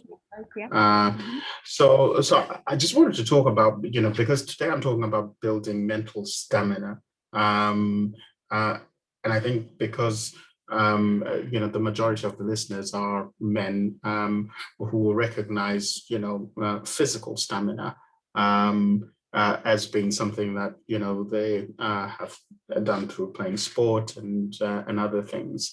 The more extreme forms of trying to gain stamina is usually found in the armed forces, and in the United Kingdom, the SAS pride themselves for having a training program which is pretty much designed to break you, and it's got a whopping 90% failure rate. So basically, this is special forces. So they are trying to train the most elite super soldiers who go into battle and do some, really elite missions and things like that. But what's interesting is that nothing really prepares, soldiers from the aftermath of combat if they have either experienced, maiming injuries, or some of their comrades in battle have died, and they've witnessed, their friends dying. And the rate of, post-traumatic stress disorder in an American study is shown to be between 11 and 20%. So when we think about trauma, and when we prepare ourselves for life, sometimes we get curveballs, which, despite training or whatever it is that one might have gone through, you're still knocked for six, when you experience certain events which are quite shocking. Now, trauma is either physical or emotional. I think of one of the most significant traumas that I faced was when I was about 4 years old, and I broke my arm. I remember that day, like it was yesterday, simply because of the emotion attached to that traumatic event. So I fell off a tree, broke my arm, and I remember my arm being very numb just after I'd broken it, but the deformity was so shocking for me that it wasn't actually the physical pain of having broken a bone, but actually the witnessing of a really deformed arm, which got the emotional reaction, which was quite extreme for me. And some of the things that happen in life, whether they are sickness, or whether they are a disaster, or a protracted negative experience, which is unpleasant, undesirable, and quite significant. There can be a mixture of both physical and emotional injury. For men, some of the most common, experiences of mental trauma include the death of a very close loved one. That might be a parent, that might be a spouse, that might be, a child. And often, sort of having grown up in Zimbabwe in the 80s, one of the things that was often expected of men after sort of a death was for them to be strong and to console all the people around them. But actually, what tended to happen is that people would hide, their experience of trauma, wouldn't express it, and bottle it all in, and that in itself would have a lasting implications on their mental health. So things like accidents, divorce, major illness, I've just been speaking about COVID, can be causes of mental trauma. But one of the things that a lot of men do struggle with is financial difficulty. So if you lose your job and you are sort of would have been regarded as a breadwinner in the home, that can be quite difficult for you to face and experience, and that can cause quite significant mental anguish, which impacts on one's future. So not all trauma results in people having a lasting mental health problem, and some forms of trauma are things that we can recover from. And I've shown you that rubber band there just to show you how your resilience is something that has got the capacity to help you bounce back. And after you've had a traumatic event and you have a bit of a grief reaction or an adjustment reaction, you might get to a stage where you are able to recover and move on and live a relatively normal life. Whereas in some instances, that doesn't happen. And it's people's resilience varies. Some people, just like with the rubber band, if you stretch it a little bit, it'll come back and regain its form. But if you stretch it too much, we all know that it will snap. And when it's snapped, you will not be able to regain its use. And that's the same, with the brain in terms of how the brain copes with periods of stress. And the plasticity of the brain, or the vulnerability of the brain to have a lasting, structural damage or emotional damage, is based on its degree of development. And what I'm showing you there is just a cross section of what the brain looks like. And they are there's an area of brain, which is called the hippocampus, which is associated with learning and memory. And often when you get increased levels of emotional stress, your body releases what are called hormones, and these are called steroid hormones, and these can be quite injurious to the brain. And if those hormones are released over a long period of time, just like that rubber band, you feel like you're stretching it and stretching it and stretching it, and at some point it might snap. And depending on the duration of the trauma, the degree of the trauma, and the level of development of the brain, the lasting impact will last for a long period of time. And some of the things that can happen when children experience trauma are an increase in a number of different things. So we've talked about the mental health problems, talked about things like substance misuse, we've talked about how that might impact on their immunity, and it might also have a negative impact on their level of educational attainment. So, like I said before, not all forms of trauma or emotional harm can lead to a lasting mental disorder. But in some cases, for people who are predisposed to post-traumatic stress disorder, and usually people who are predisposed are people who might have some underlying anxiety difficulties before they experience the traumatic event. They may suffer from a disorder which has got three main features, and that one is re-experiencing, where they have vivid memories or they have flashbacks and nightmares, and the other one is avoidance of activities.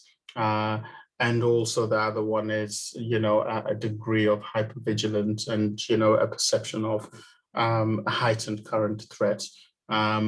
And the definition, according to the World Health Organization, International Classification of Disease, 11th edition, is that it's a disorder that may develop following exposure to an extremely threatening or horrific event, or a series of stressful events. Okay. So like I said, a history of anxiety can predispose to trauma, and the causes are these events, abuse, physical assaults, sexual assaults, prolonged periods in a life-threatening health condition, war, conflict, and torture. And as I said before, there are three main groups, the flashbacks, the avoidance, as well as the hypervigilance. Some of the symptoms which are associated include that, that anxiety which I've spoken about. Insomnia is just not being able to sleep. Some people will feel quite emotionally detached. Some people will start to struggle to enjoy previously pleasurable activities. And some people will have a really negative outlook on life. Now, I understand that this is a busy slide, but I just want to focus your attention on where my cursor is dancing there, which is on trauma-focused cognitive behavioral therapy. This is by far, the form of treatment for post-traumatic stress disorder, which has got the best evidence. So, around 14 randomized controlled trials have shown it to be superior to, other forms of treatment.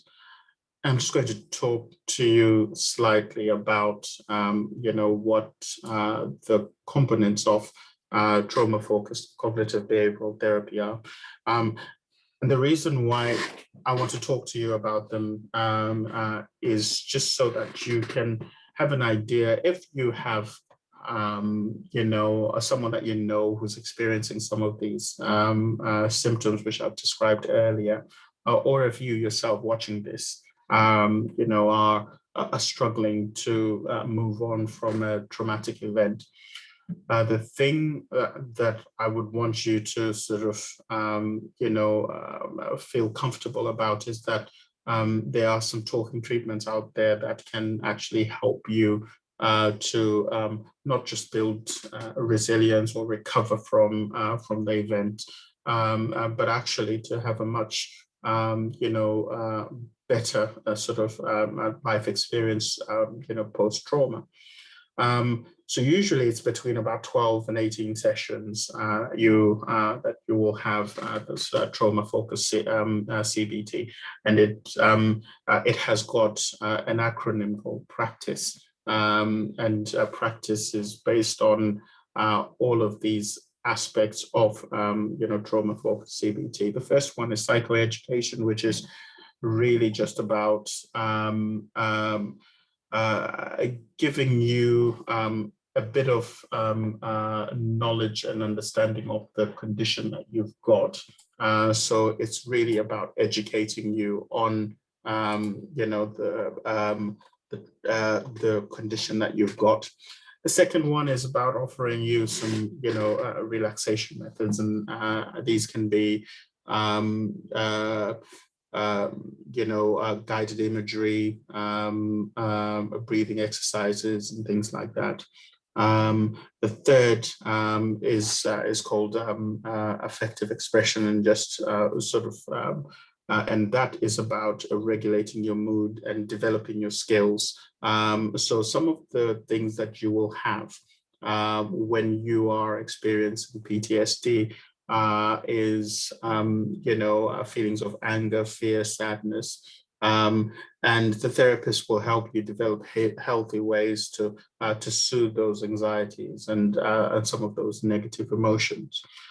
Then comes, cognitive coping skills and processing.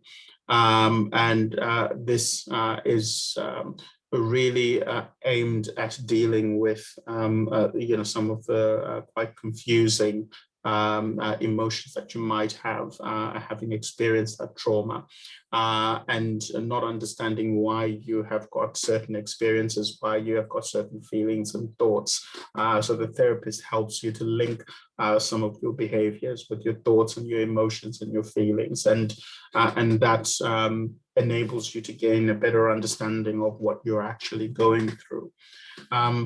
The other one is trauma narrative processing, and which is really just about giving either a verbal or written or even an artistic account of the traumatic events, the traumatic event that you suffered yourself. And that way, you're able to express what it is that happened. And then you get that guidance from the therapist in how to develop that narrative. And then you use this into the sort of in vivo exposure, which is the exposure exercises. So a lot of the things that you will have when you've got post-traumatic stress disorder is that you avoid certain situations. And that can be quite disabling, and it can be quite limiting in terms of how you live your life. So when you start to have a lot of the this guided exposure, in a safe space, with the support of the therapist, you will then start to gradually get out of your shell and face some of the issues that you've got. Conjoined therapy sessions is really just about helping you build those healthy relationships in a family setting. Sometimes if you've experienced trauma and you've got some significant others that are available to support you with it, having those joint therapy sessions with people who have had that shared experience, who've seen you suffer and who have in part suffered from that whole experience will be very beneficial to you. And the final component of trauma focused CBT is enhancing your personal safety and future growth.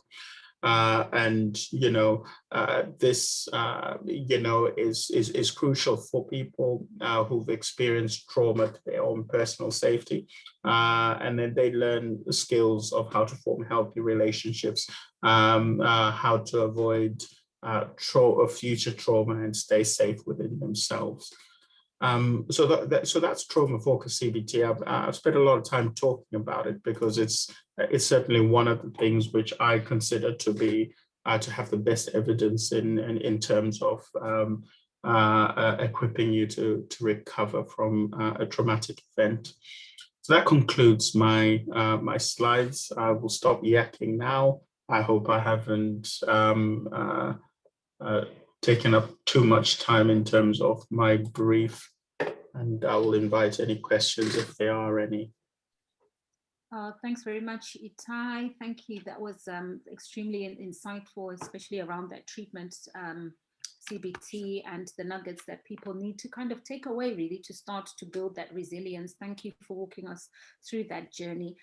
Because of our time, what we'll do is we'll bring in the next speakers, and then we'll have some questions at the end if time allows. But if you do have your questions, please just pop them in the chat, and then our speakers will answer them at the end. But now I just want to invite Chris Cbt, together with he's got a panel, which I'll ask him to introduce. They're going to have a discussion around emotions. Now, we do know that, when it comes to emotions, women, we are constantly talking about anything and everything and about how we feel all the time. But sometimes with men, it might become a little bit of a challenge and a barrier to things. So I've invited Chris Cbt, who works as a very senior leader within the NHS and the healthcare organization here in the UK, to lead that discussion. So Chris, it's over to you. Amazing. Ethel, thank you very much. And thank you for the invite. It's been a great session already, listening to our previous speakers, Mike, Steve, Itai, and Ade. Really powerful information you've shared with us. So thank you for that. I just wanted to acknowledge your contribution. Like Ethel said, we are going to move a bit on and talk about emotions, which is one of those areas that personally myself I've had to learn to talk about emotions. And I thought I'll spend the next 15 or 20 minutes just focusing more on emotions. And I've got two gentlemen here with me, two guys I'm going to ask to introduce themselves. Like Ethel said, I'm Chris Cbt. And I'm going to ask Edwin to introduce himself first before we go to Tumi Banda. Thank you.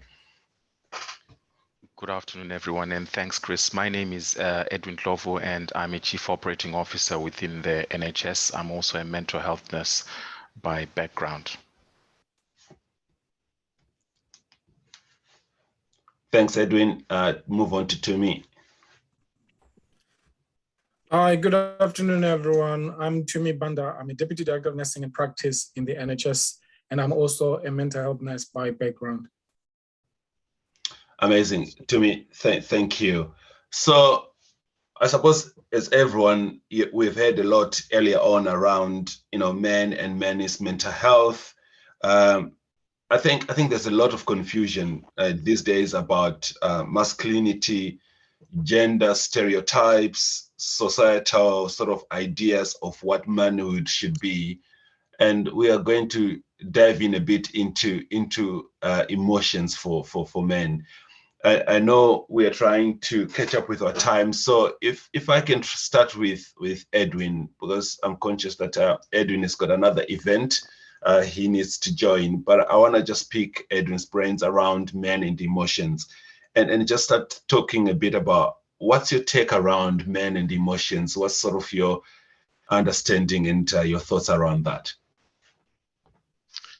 Thanks, Chris. Well, it's a very interesting question, and a very interesting question when you have to answer it after what you've just heard, which was very excellent kind of testimonies and also presentations from some great speakers, some of whom I know personally, actually. Is there a place for emotions in men? Yes, most certainly. I think if you had asked me this question maybe 10 years ago, in my younger years, my younger kind of years in the profession that I'm in, I would have said, no, you need to be tough as a man. You can't show your vulnerabilities. You can't be speaking about the challenges that you have or the problems that you've got. But now, and I think more recently, certainly through the experiences of COVID in the last 18 months, I would say definitely there is a time, there is a space, and we need to be allowing men to come forward and talk about it. I think what hasn't helped is that historically, and I know most of us here perhaps are often Black and minority background. The communities and the cultures we come back from do not always encourage men to speak out or to talk about emotions. But I don't think that's just our cultures. I think even in the Western world, men are seen as solid, as strong, resilient people who should not share or show their vulnerabilities. And they should be stepping in and helping people. Historically, if you look even in terms of some of the childhood stories that children get taught in school, the knight in shining armor who rides over the hill to rescue someone, it's always a man, but it's not correct. I've been saved by many. In fact, I could safely say that for me to be where I am in my career, predominantly it's been women leaders who have supported me and helped me along the way. And they've been there for me in the darkest times in my career. And then also in my personal life, I'm an only son. So I come from a family where my sisters actually, run the roost at the best of times, and now I'm father to 3 children, 2 of whom are boys, 1 is a girl. And the girl certainly is showing a stronger mentality in terms of dealing with situations better than the boys are doing. So that said, I think it's really important to acknowledge that we need to be open and transparent, that it is okay for men to share their vulnerabilities. It's okay for men to have a cry if things aren't going so well from time to time. And actually, when you talk about emotions and just reflecting on Itai's slides, when you then need to seek help, actually it's, going and seeking psychological help or going and seeking somebody to talk to. It's not difficult.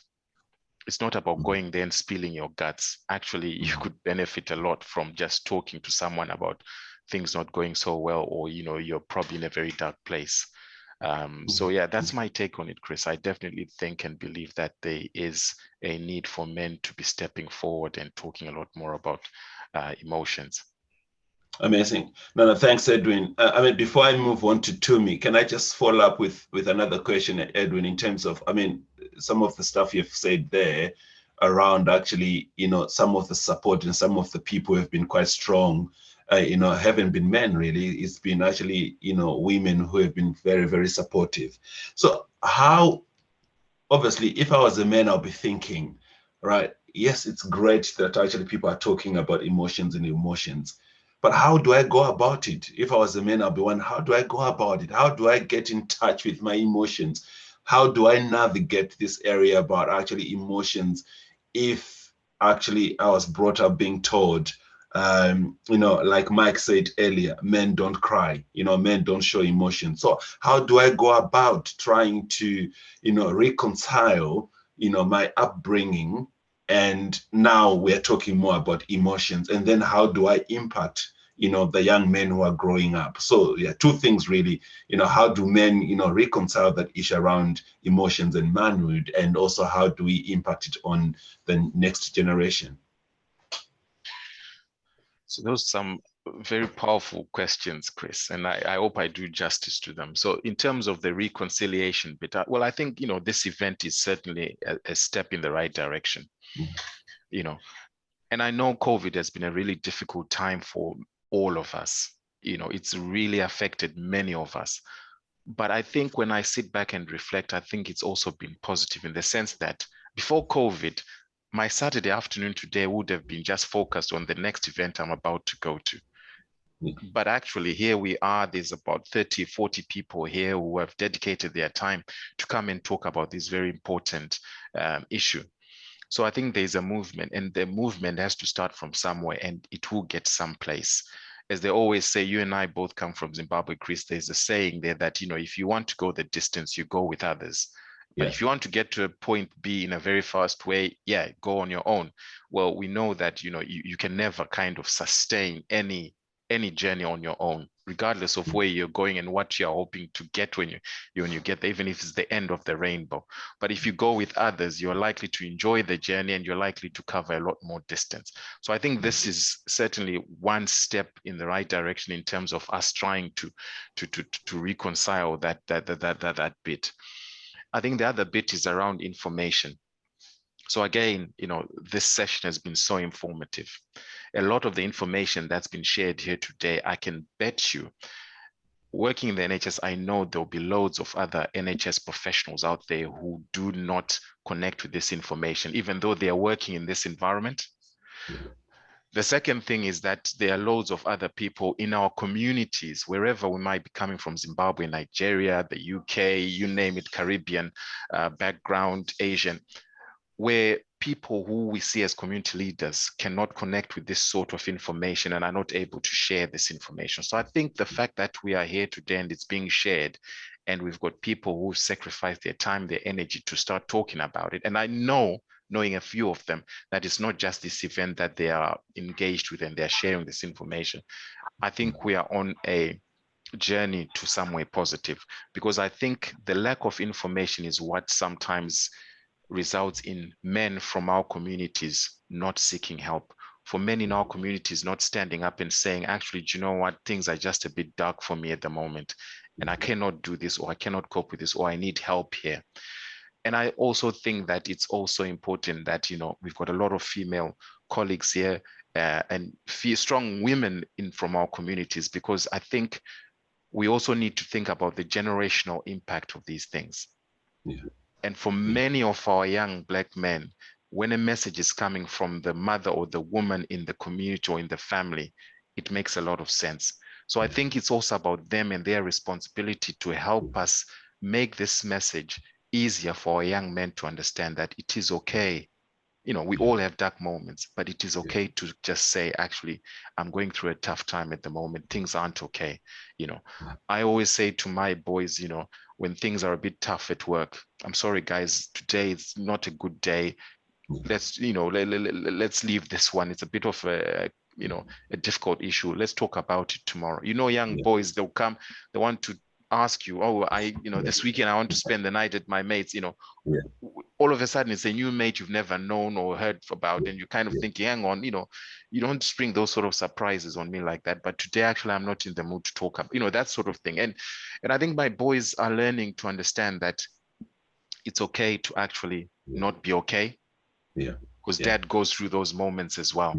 But actually, dad gets support and help, and dad gets through those moments a day later or a couple of weeks later. You know, things are definitely different.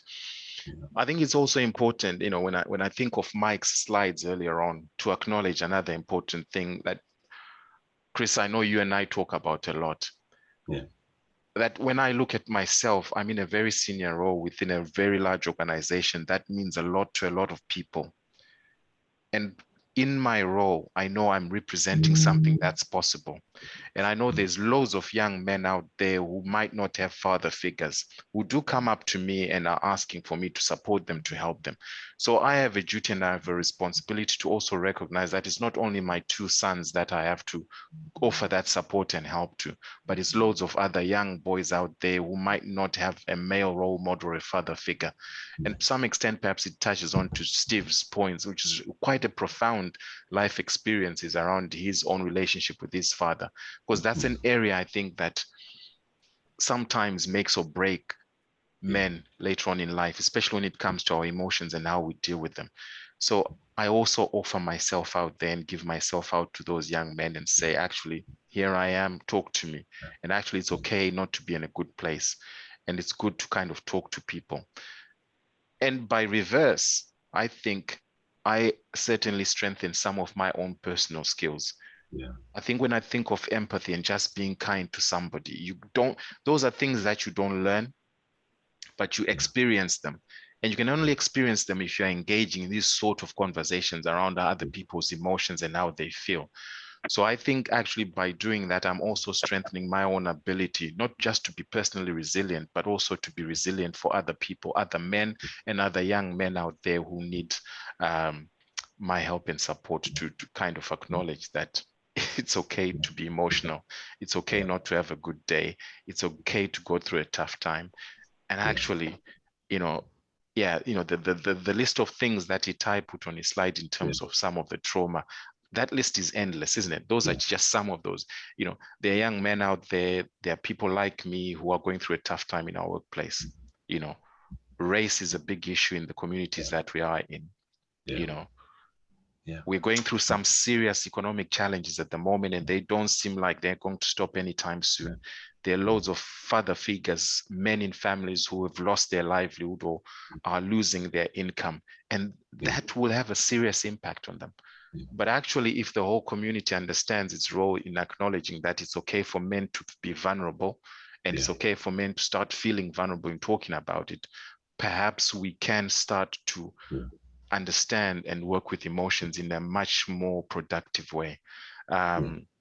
So actually, maybe my challenge to the group is, when you talk about he matters, I acknowledge and I completely get the bit around focusing on men, but actually maybe it should be about we matter, because as men, actually, if we are going to tackle this issue about emotions, we can't do it alone. We've got to come forward with everyone else, because of what we represent and the roles that we play in families. Yeah, amazing. Edwin, thank you. Some of those insights really, we all have a role to play. At some moment in our lives, isn't it? We are all going to have some challenges. You cannot live in this world and never, come up with challenges. It's just how you overcome, and actually making it clear to the young people that we are not made of stones or iron. We are actually people with emotions. We are human beings with feelings, and at some point things will be hard. So thank you for those insights. I do really appreciate your time. And move on to Tumi. Tumi, my first question, obviously, like I asked Edwin, is there room for emotions in a man's life? Is there any room for emotions? Thanks, Chris, and thanks to Edwin. I do agree with Edwin's evaluation of the same question. I think it is, without question, there is room for emotions in a man's life. And I think, just like Edwin has said, it's rather than he, and if we look at it, all of us, when you experience something, whether you're a man or woman, what personalizes that experience is the emotions that come out of that event.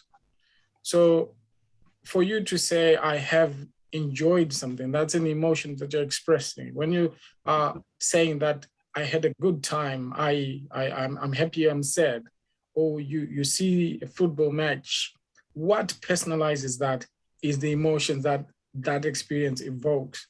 So for us as men to then say there's no room for emotions, it means we are not personalizing our own experiences.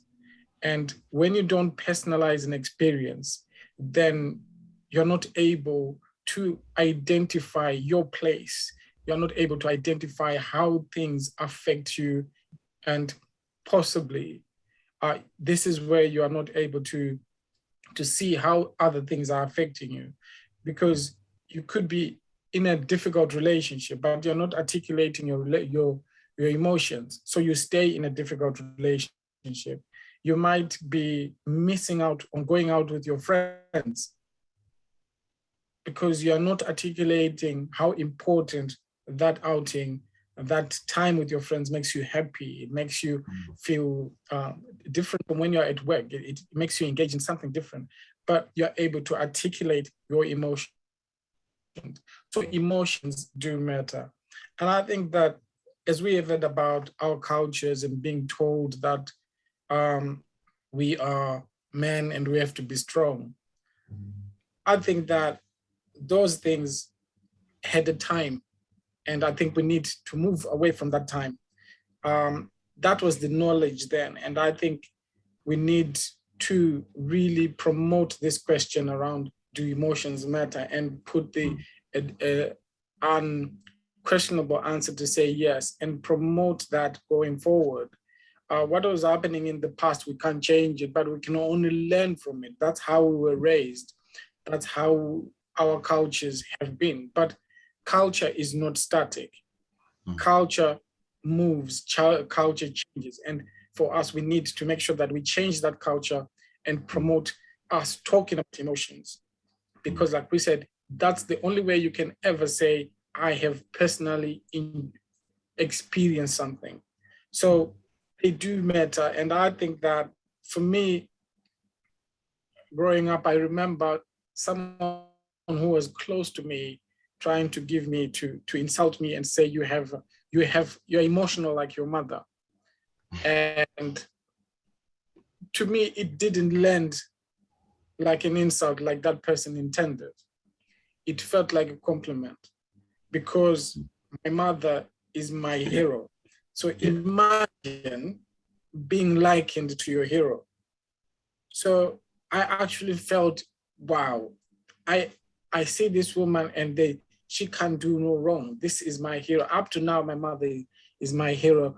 And so when we talk about emotions and being strong, men are like this, men like Edwin said, we need to look at other women that we are always saying, oh, you need to be stronger than a woman. But there's so many women out there that are stronger than men.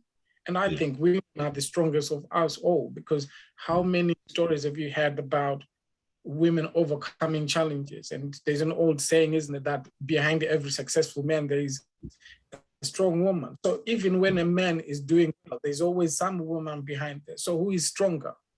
Let's ask those questions. And for us to be really true to those answers, we have to put emotions into it and personalize those experiences, personalize those things about how do we go around in our world. So, Chris, I think it is an important question, and I only see one answer, which is yes, emotions do matter for all of us, but particularly for men, if we're going to change the culture going forward. Amazing. To me, thank you. Honestly, I love that bit about, someone, thinks they're insulting you by comparing you to your mom. You look back and think, oh my goodness, this is so big because she is my hero, honestly, those some of the stereotyping, isn't it, that, we are struggling with, to try to overcome. So before we finish our conversation, I'm conscious of time. Can I just ask, I suppose, a minute from each of you, starting with Edwin, in terms of what's the takeaway message here? What would you say to people who are listening today, to people who have come to participate in this conversation or to hear? What's the takeaway message you would give to people? Starting with Edwin. Thanks, Chris. So I think for me, the first message is to all the men on the group or on the call this afternoon, that we're here to talk about emotions and men. The focus today is about men. So my first message to them is that we all go through some tough times, and it's okay not to be in a good place. It's okay not to be in a good place. But when you know you're not in a good place, it's also okay to try and get someone to talk to. We've heard today about how you can access services, be it here in the United Kingdom or in Zimbabwe, where we've got the Friendship Bench and other kind of charitable initiatives that are being put out that people can access. So try and make use of them. And you'll probably be amazed at what help and support you get. The second thing I would want to just say, and again, it's just to reaffirm what I said earlier, that this is not just a men's conversation. It cannot just be about men trying to fix this. This is about all of us, because this is a community issue. This is about the generations ahead of us. Most of us are in a space now where we are adult enough, we've experienced stuff. So, you know, and to some extent, yes, maybe some of us are pretty resilient, but let's think about the future generations. What COVID showed us was that actually there's loads of things that we just skirt around the edges about and we don't talk about. And then when things like COVID happens, what happens? We die. To put it simply and straight to the point, people lose their lives. We've not talked about equality, the inequalities that people experience. We've not talked about the issues around race and racism and what that means for people's health outcomes over the years. We've skirted around the issues, and people who've tried to talk about them have not really got or had enough time or airtime to do this. Well, now COVID has given us this opportunity. Like I said, 2 hours today, it's been easy to get about 40 people because of this online platform. Let's talk about those issues. Let's be bold enough to kind of bring those issues to surface them. But at the same time, let's also acknowledge that the solutions are there amongst us, all of us, men and women, especially when we think about our future. Let's try and do this together. It's not just about men, it's about all of us. Amazing. Thanks, Edwin. Thanks. Really, honestly, that's really helpful as a takeaway message, and I hope people are taking that away. Tumi, coming to you lastly, what's your takeaway message to everyone here this afternoon? My takeaway message really is emotions are like energy. They just don't disappear. You experience them, and then even if you suppress them, it doesn't mean they've gone away. So we've heard about various traumas, we heard about people that have gone through various challenges. Those emotions, if they're not dealt with, they will not just dissipate. They will manifest in one way or another. And we've heard about disorders that could happen, the losses that could actually end up compounding the problems where you're not able to deal with your emotions. So talking to people and expressing emotions is important. And it's not weakness, it's not, and sometimes you need to be in a vulnerable position for you to appreciate those people around you to help you. So for me, if we are going to engage with our communities and be out there, is to say emotions, even if we don't deal with them, they're a shadow, they're just there lurking around. And at some point, they will cover you in darkness because you have not dealt with them. And dealing with them, like we had, could be simple conversations, could be just expressing that I'm not in a good place today. And someone could say, tell me all about it. They might not offer you the solutions, but they might just offer you an ear for you to process those emotions and acknowledge them, that it's okay to be in this place and there's a way out. It could be services, it could be recalibrating and just setting out a plan and go again. So I would say that let's talk about these emotions, and if they're not talked about or dealt with, it doesn't mean they have gone away. They will still follow us through, and sometimes not in a good way. Brilliant. Tumi, thank you. Can I just take an opportunity to say, Tumi and Edwin, thank you so much, for your insights, and thank you for sharing your experiences. And this is just a start. We need to continue to have these conversations, and Ethel giving us this platform. Thank you so much, because it just gives us this platform to talk more about these issues, and every speaker who have contributed this afternoon, and I think we'll continue talking about this, and we'll continue encouraging other men here, be the role models, be the change you want to see, and start doing it yourselves. And personally, I've got a role to play as well, as much as Edwin and Tumi have said. So thank you so much for being part of this panel, and I'll pass on back to Ethel. Thank you. Thank you so much. Oh my goodness, I wish we could just unmute and give a massive round of applause. All these speakers, you guys have been so fantastic. What a powerful discussion. Thank you so much. Oh my goodness, I could have listened to you all speaking for the rest of the day. There was a question that did pop up. We're going to Q&A now, but there was a question that did pop up. I do think you gave an answer anyway, but the question was really around, so someone who's actually fearful of opening up, and it was, how do I tell family I am depressed without fear of over attention? So they feel that it will be like, ooh, what do you mean? What does that mean? That kind of a thing. So is there a short answer to that you would say? So how do I even start? So this person is, how do I tell family I'm depressed without fear of over attention? So so I suppose by over attention, they're implying that maybe the rest of the family will be informed and then all the attention would be on them. So have any of you got a quick answer to that one?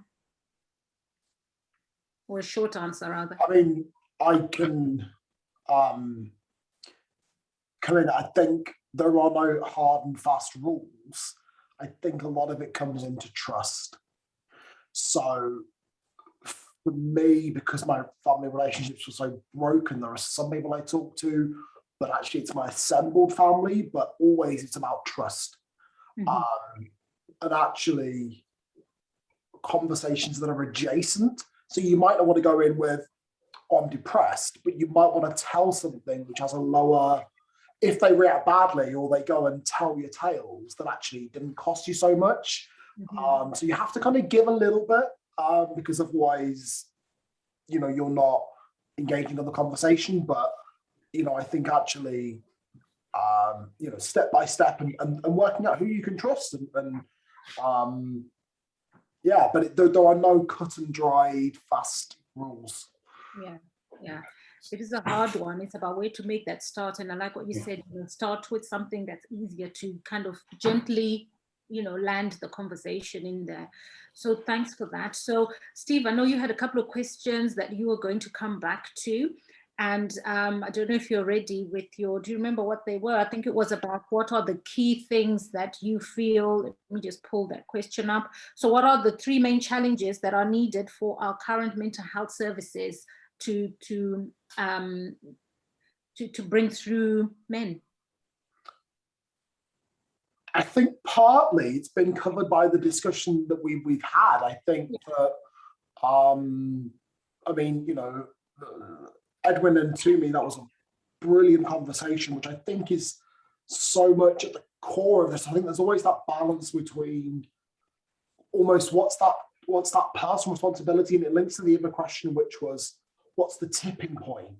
And I think for me, when I go back to 2008, I tried to be strong, and I tried to kind of, you know, I was a young black male, I had a job, you know, life was good, but it wasn't, and I tried to be strong.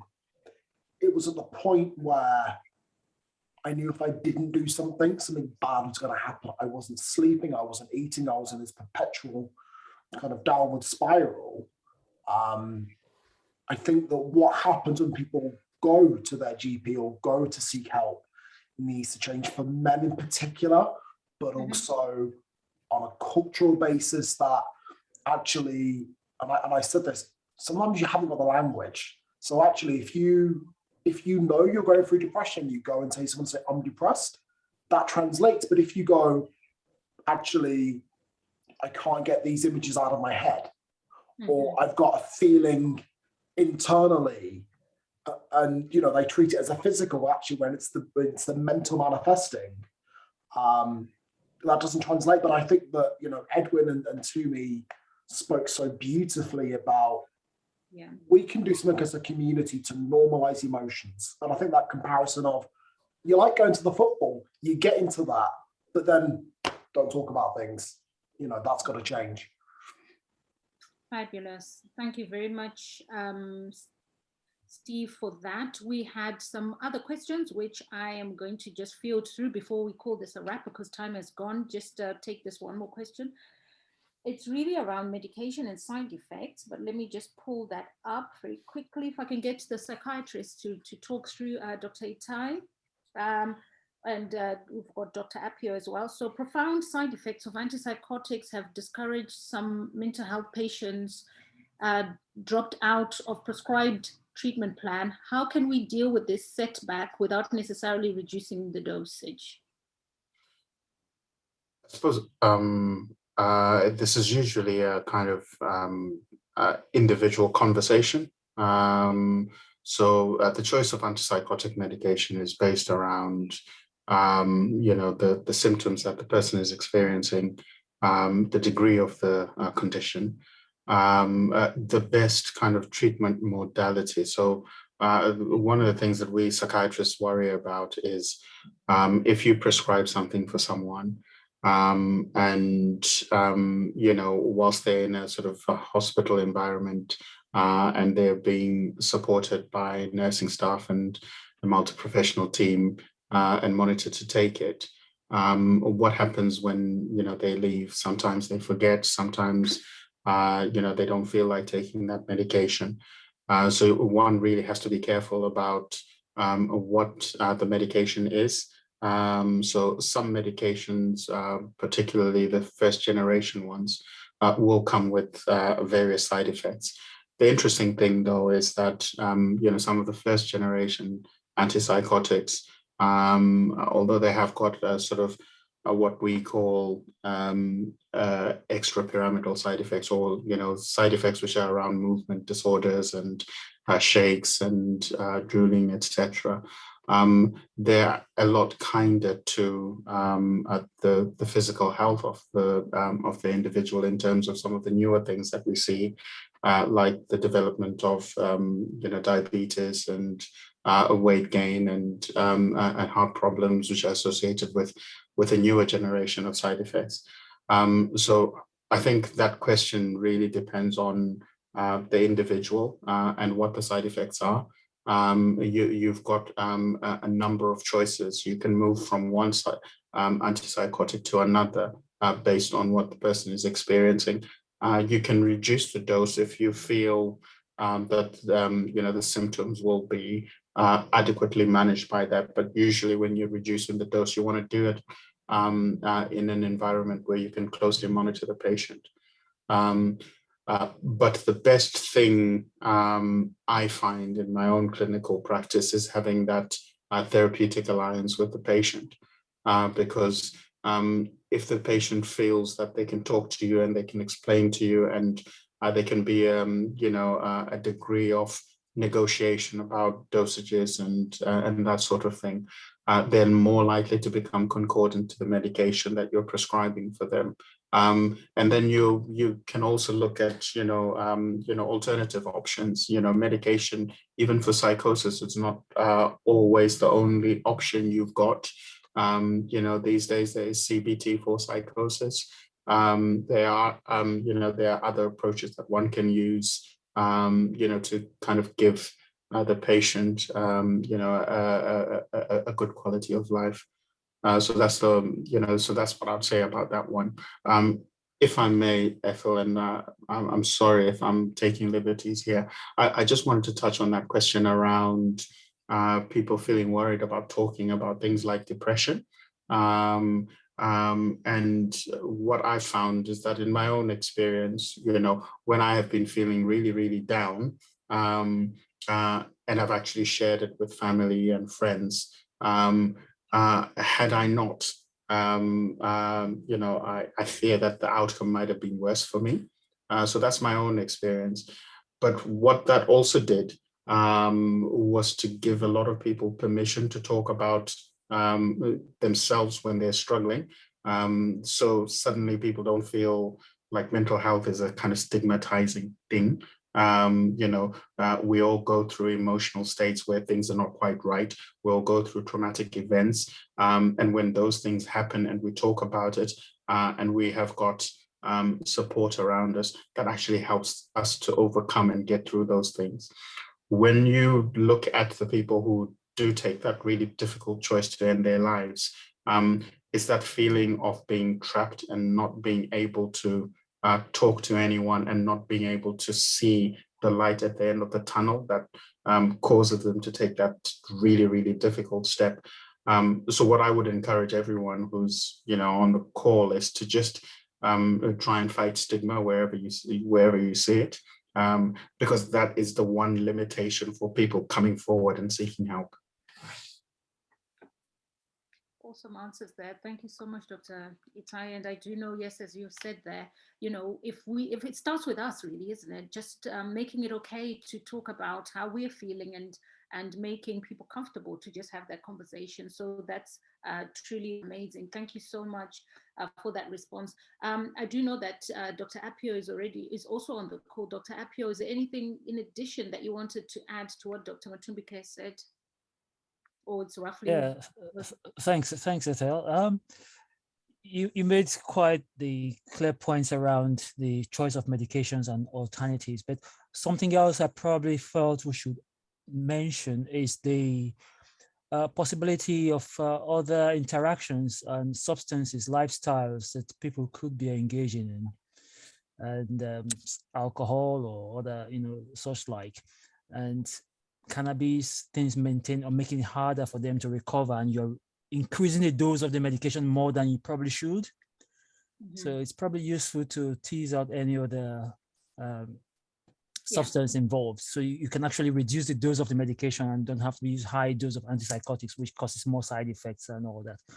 And perhaps other blood tests that may be necessary. Thanks. Oh, fabulous. There's so much knowledge in the room today. Thank you so much, Dr. Mike. And Edwin, I can see your hand is up. Yeah, it was just a quick one, really. So I think Steve kind of got me thinking about it, but I think there's something about the future generation as well. And us as parents or as adults in communities and families, because I'm sure we all have someone young who's looking up to us, man or woman. I think it's really important to also be curious about them. So I think there was a question there about, how do we get somebody to, or I think the person was asking, how do I tell my family without them becoming overly interested in it or kind of not? And I think that in itself says something about how we also need to equip our own communities around the ability to pick out these signs and be curious about young people and how they are, how they're behaving, and what's going on with them.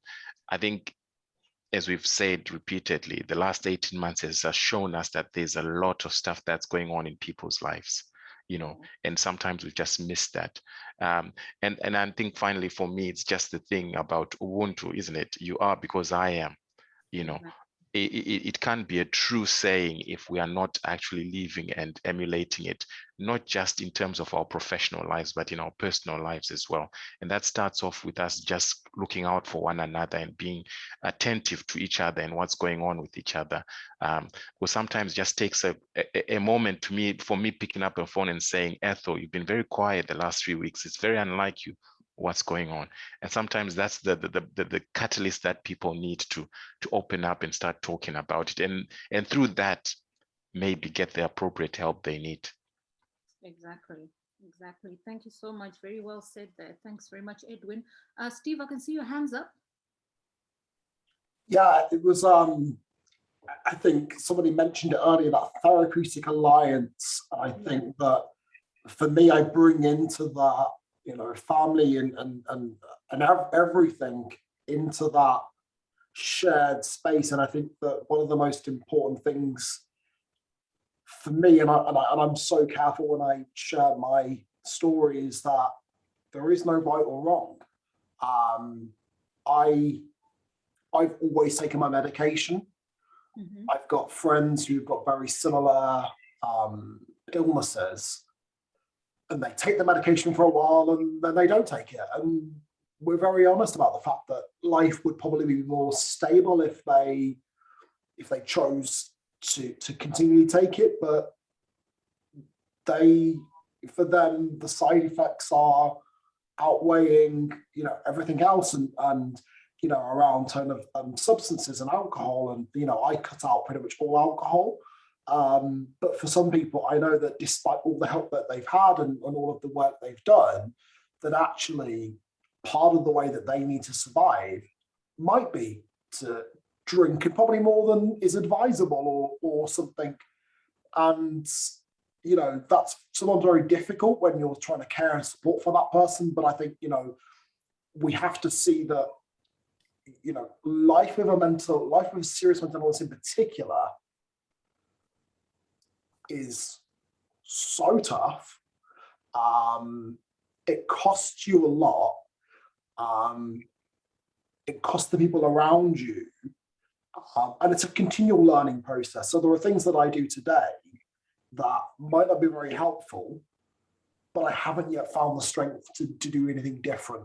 That doesn't mean that I'm not listening to people, doesn't mean that I don't, you know, want to, you know, move on in my life and stuff like that. And we all need to learn together. And honestly, I'm just so thankful that I said yes and that I was invited to be part of this today, because it's been incredible, you know, to hear. And I'm glad it's been recorded, because I'm really looking forward to watching it back. So thank you so much. You've been incredible, Steve, and it's such an honor for us to have you here. Thank you so much. Yeah. Now our time has really gone. I've just got one final ask. Can I just have all the speakers spotlighted before Dr. Moses comes on? Can I just have all the speakers in one spotlight, if that makes sense? Can you help me out, guys? I just want to take to do a Kodak moment, a picture.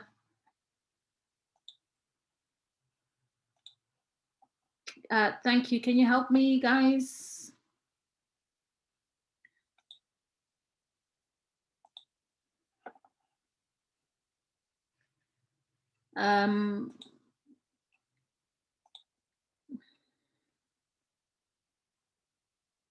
Right, Steve, you're on. Chris, if you turn your camera on, if we can just, as Ade, is Ade still around or he's gone? Yeah, can you see my camera, Ethel? I can see you, yeah, and to me. Yeah. If you think today was such a great day and you've learned and taken away something, can you just put it in the chat? What have you taken away today from this talk? What is it that you've taken away? Pop it in the chat. What's your takeaway today? While we're just doing this, Dr. Yinka, I'm trying to find you. There you are. And if the team can just take, oh, there you go, found you, Dr. Yinka. If the team can just take a picture, that'll be really great. Today, you know, it's been such a great milestone. I hope I haven't left any. I haven't. Ade's gone, isn't he? Ade's gone. And Dr. Moses, if you can come on as well, if it's okay, your camera is off. Okay. Please, can you take us a picture of this? Thank you so much. And just add in the chat, you know, what is it that you've taken away from today's talk? What have you taken away?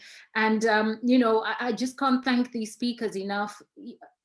I've got no words to really say thank you, but, you know, from the bottom of my heart, I'm extremely grateful that you've come to actually have this conversation, because truly, what a richness in conversation we've had today. Honestly, I'm so glad, as Steve has said, it's being recorded. So everyone is going to have the recording, so you can watch that in your own time, but also just share with others. And certainly, yes, it's we matter. We need to do this together in collaboration and stand together. It's not just about men, but we women need to play a big part as well. So glad that today has happened and that you've taken your time to come and be part of this event. So I'm so grateful and so thankful.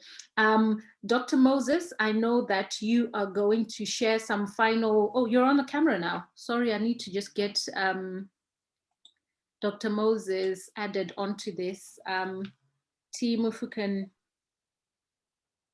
just take a picture, that would be great. Yeah. Thank you. Sorry, as you can tell, you know me, I really like, you know, creating memories and remembering memories. So thank you. Thank you so much, everyone. Dr. Moses, over to yourself. Okay. Ato, can you hear me? I can hear you. We can all hear you. Yeah, I'm struggling with my laptop, so I'm having to use my phone as a backup. Yeah. But my screen will be on the laptop. Yeah. Okay. I just want to thank everybody for coming today.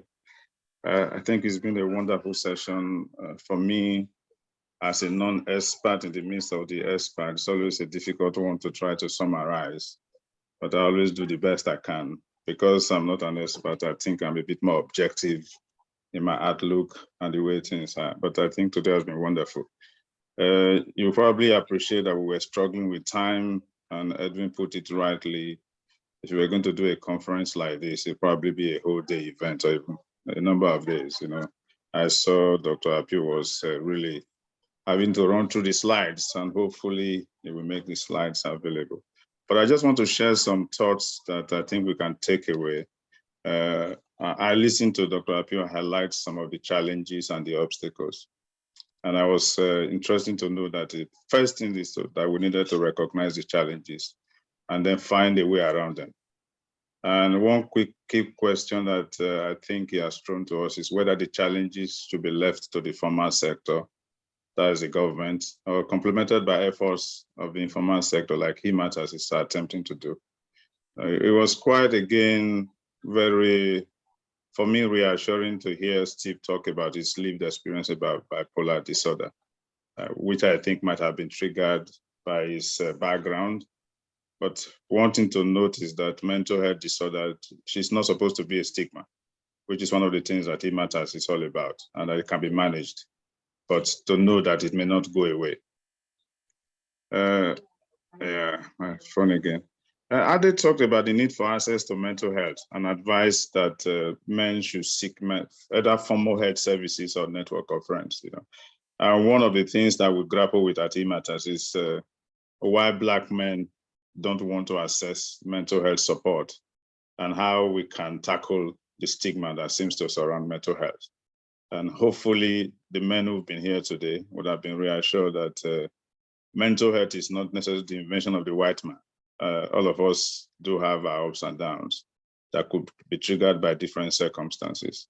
And as usual, you know, I like listening to Dr. Itai, you know, when he talks about the need to develop stamina to withstand our trauma. And that we also need to recognize that traumatic experience affect Black men, just as it affects people of other races. And I think the icing on the cake was the discussion session. And I quite liked the discussion led by Chris and supported by Edwin and Tomi, that Black men do have emotions and vulnerabilities. And then we as eMatters, we are trying to demystify the concept of the cultural strongman, you know, that Black men don't cry. You know, I often hear people say, oh, if you cry, say you lose your mom or dad, it's because you are weak. But I think the men who are here today will go away reassured that it's not a sign of weakness to cry. Men do have vulnerabilities. And Tomi said something about without articulating our emotions, we could remain in the very difficult place that we are trying to avoid. And that I think after today, all of us will agree, those of us here today, that we need to continue on this ongoing conversation to remove this stereotyping around Black men being strong, and that it is okay not to be in a good place sometimes, and that emotions will not go away unless they are expressed. I just hope that on another occasion, I may be able to ask Edwin how, as Black men, parents, how it's okay to tell our children sometimes that, oh, we are temporarily down and the conversation can wait and not be seen as us trying to avoid them and not engage in a conversation with them. So I think all together, put together today has been an interesting day. Once more, I want to thank my good friend, Dr. Appio, my childhood friend, for honoring our invitation. I want to thank Steve for being open and sharing your lived experiences. It takes a lot of boldness to do what you've done today. And I hope the men here can take courage that it's okay to have mental issues and it's not like a death warrant. And I want to thank, is Dr. Itai still here? Dr. Itai, I want to thank Chris, who is always part of the planning committee. I want to thank Edwin for being part of the discussion. You always bring a different angle to these conversations to recognize as a community effort. It's a we matter, not a he matter, because women need to support the men. I want to thank Tomi And finally, those of you that made today a success. And hopefully there'll be more of these events coming up. We continue to crave your support. Thank you very much. Thank you so much, Dr. Moses, and thank you to everyone. Thank you to all those who have supported behind the scenes, to Emily, to Caroline, to Linnea, to Owen, Dr. Moses, Yinka, Chris, thank you so, so much. Just lastly, before everybody goes, please just remember, actually, I don't know, I've just put in the chat there that if you would like, I've written a book, and if you'd like a copy of my book, I would love for you to have a copy just for being here today. My book is actually titled Take Action, How to, can you see the slide? Can you see my slide? Yeah. Take action, how to do the things your mind is screaming at you to avoid. Now, this book is all to do with avoidance, but it kind of walks you through that journey, but also gives you really practical tips on how to turn that around. And some of what we talked about today is really going to align with what I have put and what I've written in that book. I'd love for you to have a copy. Text the He Matters number. You can WhatsApp or send a direct text with your email address, and then I'll be very happy to send you a copy, but do that today, because after today, then it's going to be out on Amazon and everywhere else. The book is also available in audio, so you can get the book audio, because I like to listen to books rather than read. So if you do it today, then I'm sure going to give you an e-copy that you can download and read straight away. Guys, thank you so much. I'm so grateful. And you know what? Thank you for today. And we've come to the end of the conference, and see you again soon. Bye-bye. Bye. Bye.